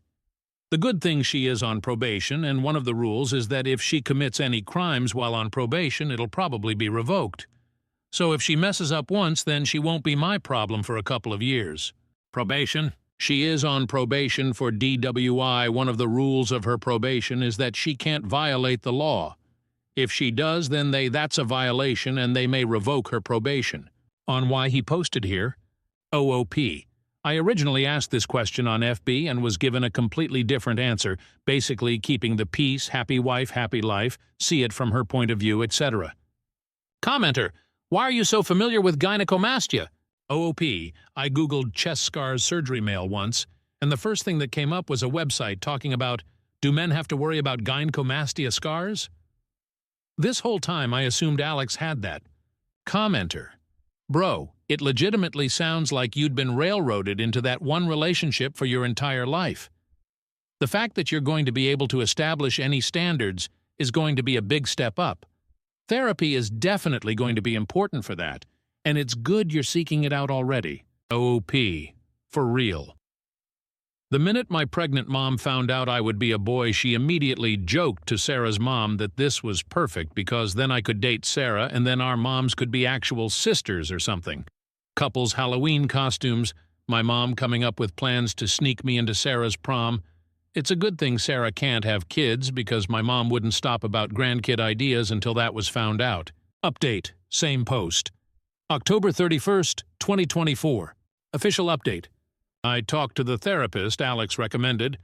Normally I would be on the wait list until January, but due to the situation, the therapist referred me to one of his associates, and I'll be seen as early as next week. I also was recommended to attend a domestic violence support group that gathers once a month. I was originally not going to go because the idea was uncomfortable as fuck. But Alex said he'll go with me, so at least I'll know someone there and we can leave if it's too weird for me. My mom is aware of the breakup. She is not too happy. I did not mention the trans part. I said that Sarah was being controlling and I didn't want to put up with it anymore. Got the usual, that's a normal part of any relationship comments, but I stood my ground. My mom seems to be under the same delusion as Sarah that this is a small argument or something and we will get back together. But that is absolutely no happening. I don't really talk to Sarah's mom, so I don't know her thoughts on the matter. The landlord is aware of the situation and will not let Sarah in, should she try to show up. If you don't have the gate code, you have to go to the main office and the employee, landlord's son, will buzz the person in if they are on your accepted people list or call the tenant and ask if they aren't on the list. If the individual is on the do not let in list, especially if it involves a criminal matter, they will be asked to leave. If they don't leave, then it becomes trespassing. I know this sounds like a lot, but the security is why a lot of people live here. Notes after reading some comments. I am sorry for trivializing my abuse. It still feels weird to say abuse, but I do know that it is abuse. Slapping, pushing, and shoving is physical abuse, and if another person came up and told me their partner was doing that, I would call it abuse. It's not that I don't think women can be abusive, but as I said in one of the comments, I don't view it as abuse when it's towards me. This is probably due to being abused by my mom, which I am going to get help for. For reference, when I mention my mom's abuse, it's why I'm low contact with her. The reason why I was extremely underweight as a kid is because she just straight up didn't feed me a lot of the time. CPS got called a lot, but never did anything. They also didn't take any claims by my teachers that I was being abused as creditable because there were no marks or bruises, which has warped my view on abuse.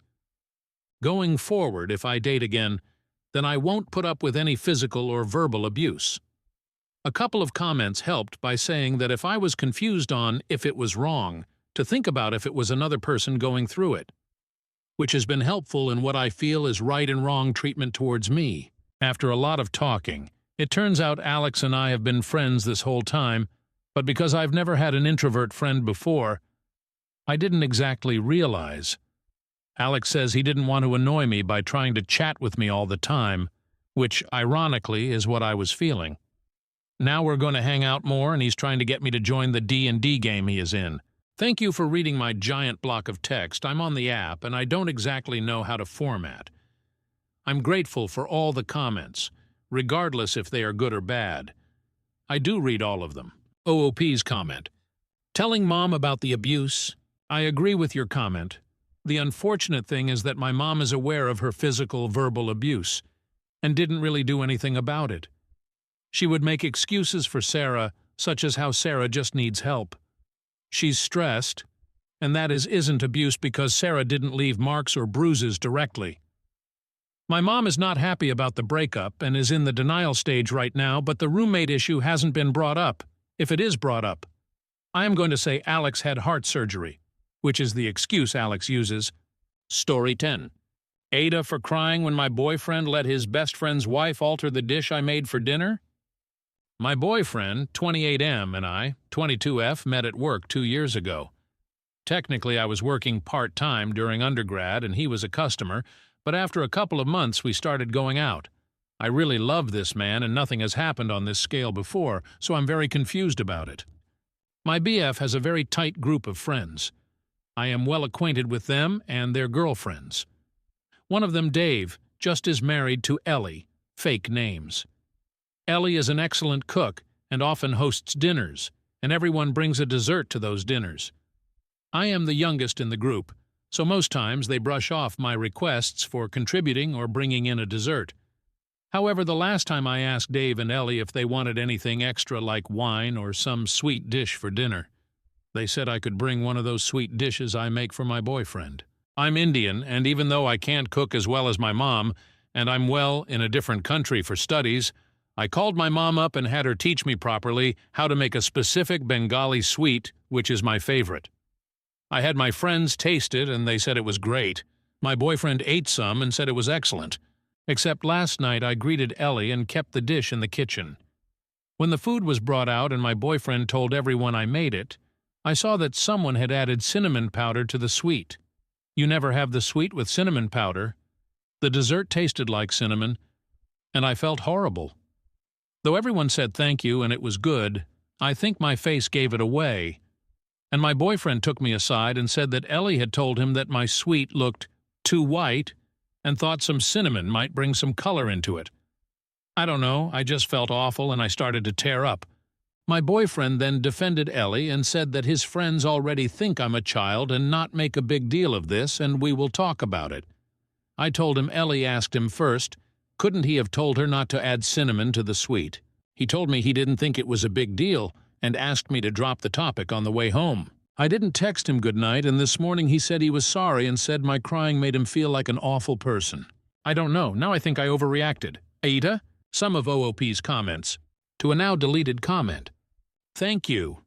BTW, it was Rosogola. I even had my mom ask our local sweet shop what quantity they used for the sizes of Rosogola. I had managed the sweet to taste a lot like the sweet shop, so that's why I was so upset. If it tasted bad, I wouldn't have cried. Commenter. Actually, you should have asked right at the table why is there cinnamon added to your dessert. Not in a shout-complain way to make a scene, but to make it clear your dessert was spoiled and your contribution was pretty much sabotaged. Don't cover other people of .ck-ups, it's on them, not you. OOP. Downvoted. I didn't want to embarrass Ellie or my BF. Plus, I didn't know who added the cinnamon during dinner, and I was too upset to even talk. Commenter, so your boyfriend doesn't defend you, and apparently all his friends think you're a child, which he also doesn't defend you against. He's also got 6 years on you, dude's nearing 30. Does your boyfriend often treat you like a child? Does your boyfriend usually defend his friends when they do some fuck shit like this? Does your boyfriend defend you at all? He should feel like an awful person. He is an awful boyfriend. OOP. I usually just hang around my boyfriend's friends during these dinners. I admit I feel a little left out because they all have been friends for so long, and I'm from a different culture, but they have never said any outright offensive thing to me. My boyfriend doesn't treat me like a child. He mentioned before that due to my age his friends see me like a much younger sister, so I guess that's why he said it. I don't know, I'm kind of rethinking his words. Commenter. You should really, your aunt have a round with your BF in Bengal. We don't have GFs or housewives. We have queens of the house. He needs to understand the Bengali household hierarchy. OP, there is no way am I going to tell this to my ma.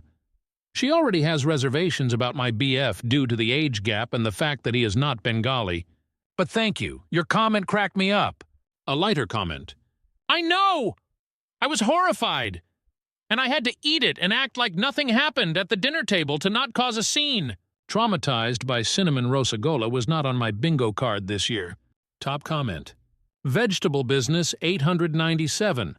BF saying everyone thinks you're a child. And him saying we'll talk about this later is him telling you he thinks you're a child. Girl, tell him you're tired of hanging out with judgmental old farts and you're going to go find people younger and cooler to be with. Please don't think this guy hung the moon. Mini update, same post. Update. Ellie saw this post. My boyfriend texted me to see if it was me. I said yes. He said we needed to talk. For safety purposes, my best friend will be here. I don't know, I never expected my post to blow up. Editor's note, the post had 21K upvotes, so did indeed blow up. Update post, October 21st, 2024. He said he needed space from the relationship. I think with the way this post blew up and what happened because of a post, I should clear up some things. I never asked if I should leave my boyfriend for this.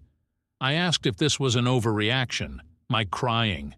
But having thousands of people tell me this was racially charged, Ellie wanted power, my BF is shitty, etc. My brain went haywire. BF called yesterday, and when I got there, his house, with my best friend Dave and Ellie were there. Ellie was crying and Dave looked really pissed at me.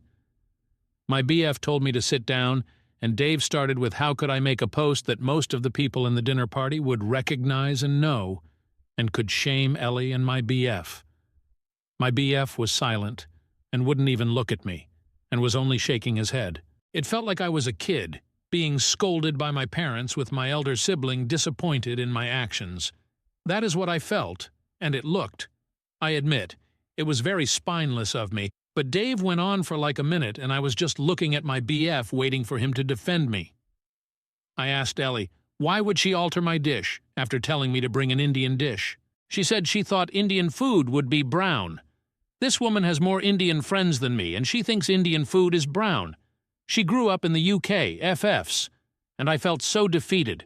The comments, my friends, and people around me telling me his friends came first to him, not me. He said he didn't think the sweet was a big deal. I told him I would never let my friend alter something he spent 3 days learning, getting people to taste it and got his mom involved in. He saw I put a lot of effort into it, so why let her alter it? Why couldn't he ask me? Ellie started to cry and say that she wasn't being racist and she wouldn't know that I put effort into it and now she couldn't host dinners again.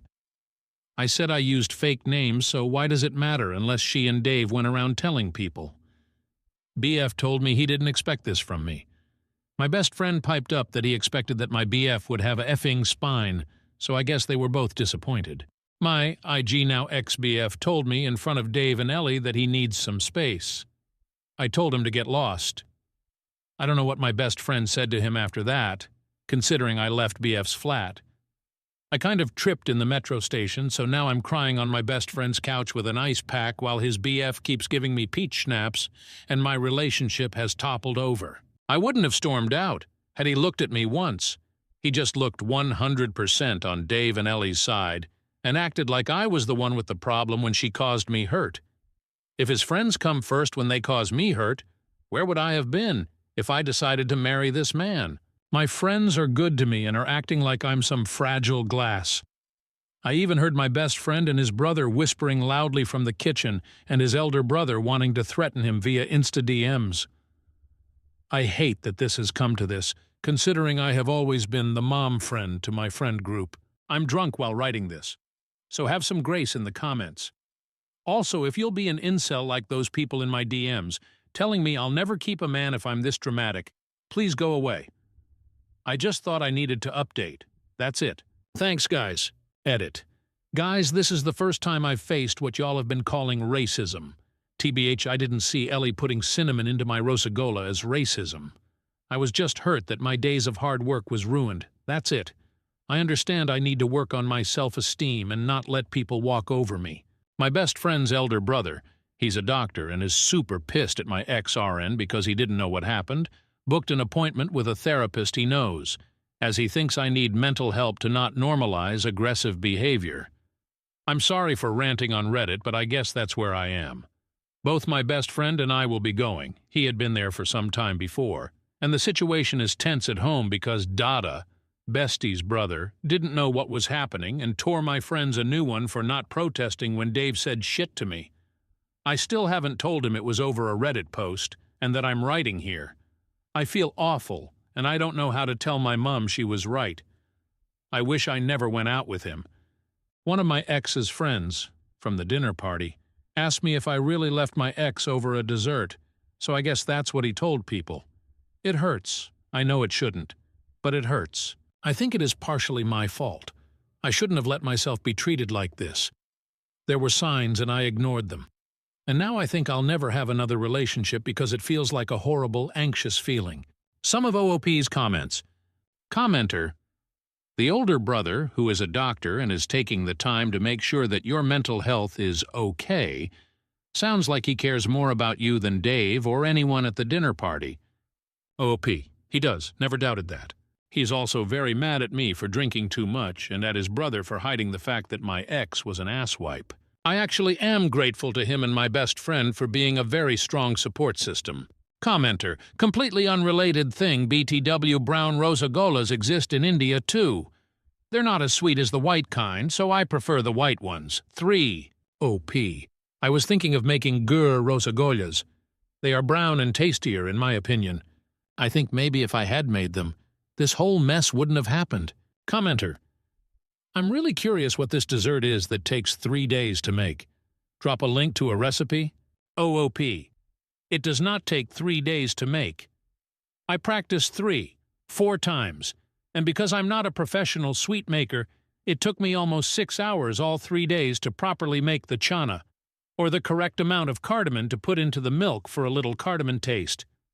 It takes a lot of time, and you can find a lot of YouTube videos on rosagolas. Commenter: I say date Dada, or the best friend. Dada knows how to treat a woman, and he seemed royally pissed at what happened to her, going as far as to get her therapy. I've had best friends and their family as mine before, and I know they've never gone that far to help me. Is it just me, or is it a little more than family to get so angry on her behalf and try to help her mental health? OP: my best friend is gay and is very much in love with his BF. That's the reason he was in therapy for some time. He has faced homophobia in our home country and needed counseling. And that's why his brother is overprotective of both of us. Where OOP is from, for those curious. I'm from West Bengal, but not Kolkata, though I have spent a couple of years of my childhood there. To a different commenter: I'm from a district that shares a border with Bangladesh, and both sets of my grandparents were from there. New update post, November 7th, 2024. I'm again grateful for the barrage of supportive messages and chiding I've received from the internet after the cinnamon fiasco and my post causing a breakup. I am updating because I felt like I should just update about recent events, and honestly, after just more than 2 weeks, I have started to feel good about myself, even though I feel like shit whenever I remember my ex. I really hope I can put this whole thing to rest and I don't have to update again, for my sanity. Firstly, my ex called a few times last week. I had blocked him earlier, literally like 2 days after breaking up, and whenever he called my friends, they wouldn't pick up either. I wanted to handle this matter gracefully, and unlike what some people commented, no, I did not want my issues all over the internet and did not understand what was happening. I just wanted some advice on how to deal with my emotions and didn't want my friends to be mad at my then BF. Thankfully, the trash took itself out. I still don't know if Ellie was racially motivated or if she just hated me. I don't even care now. I don't want a man who makes his friends scold me and humiliate me. I know I deserve to be at least somebody's first choice. X came by at my best friend's flat. I don't live there. And from what I heard from my bestie's boyfriend, he said he was very sorry, and he now felt like I didn't deserve to be treated like that. He had thought, when he broke up with me, that I was overreacting, and it was just a small thing I made a big deal out of. But then a few of his friends explained to Ellie that it definitely was a horrible thing to do, and told my ex he was a shit BF. Huh. Who knew he had nice friends too? Ex didn't say anything more after that. Just he was sorry and he said he doesn't want more hurt between us. I have decided to not contact him. I'm just done. A lecture from my mother on dating idiot men and crying every night for over a week has made me lethargic, and on top, I am fending off Dada, Bestie's elder brothers, insisting that I move in with them for some time because I'm not eating well. My dad said it's okay if I do. My family trusts my Bestie and his family a lot. Needless to say, my work and studies are suffering. I haven't heard from Ellie or Dave, and I don't intend to. The person who asked me if I left my ex over a desert, I told her what happened and she was appalled. I don't know what she told my ex for him to apologize. Honestly, I'm so done with that group's shit. I went to one therapy session and I didn't feel good. I know I have to keep going for it to actually help me, but I can't help feeling so down. I have never been so emotionally low in my life, and I am officially not dating for the foreseeable future. I am planning a trip with friends after my final semester of my master's, and I really hope I don't bring the mood down, for my friends who have been so supportive and have always made me feel I have family, even though I'm away from home. I don't know what I would have done without having my best friend and his boyfriend, who keep telling me to drink the pain away, and Dada keeps on talking about the negative effects of becoming an alcoholic. Overall, I'm closing this chapter, and I don't think I'll need to update again. I'm not ever talking again to Dave and Ellie or my ex, so I don't expect any more drama. I just want to settle down to work and graduate properly. OP clarifies. Oh my God! I have not started drinking, guys. I rarely drink and just cry. The alcohol thing was a joke.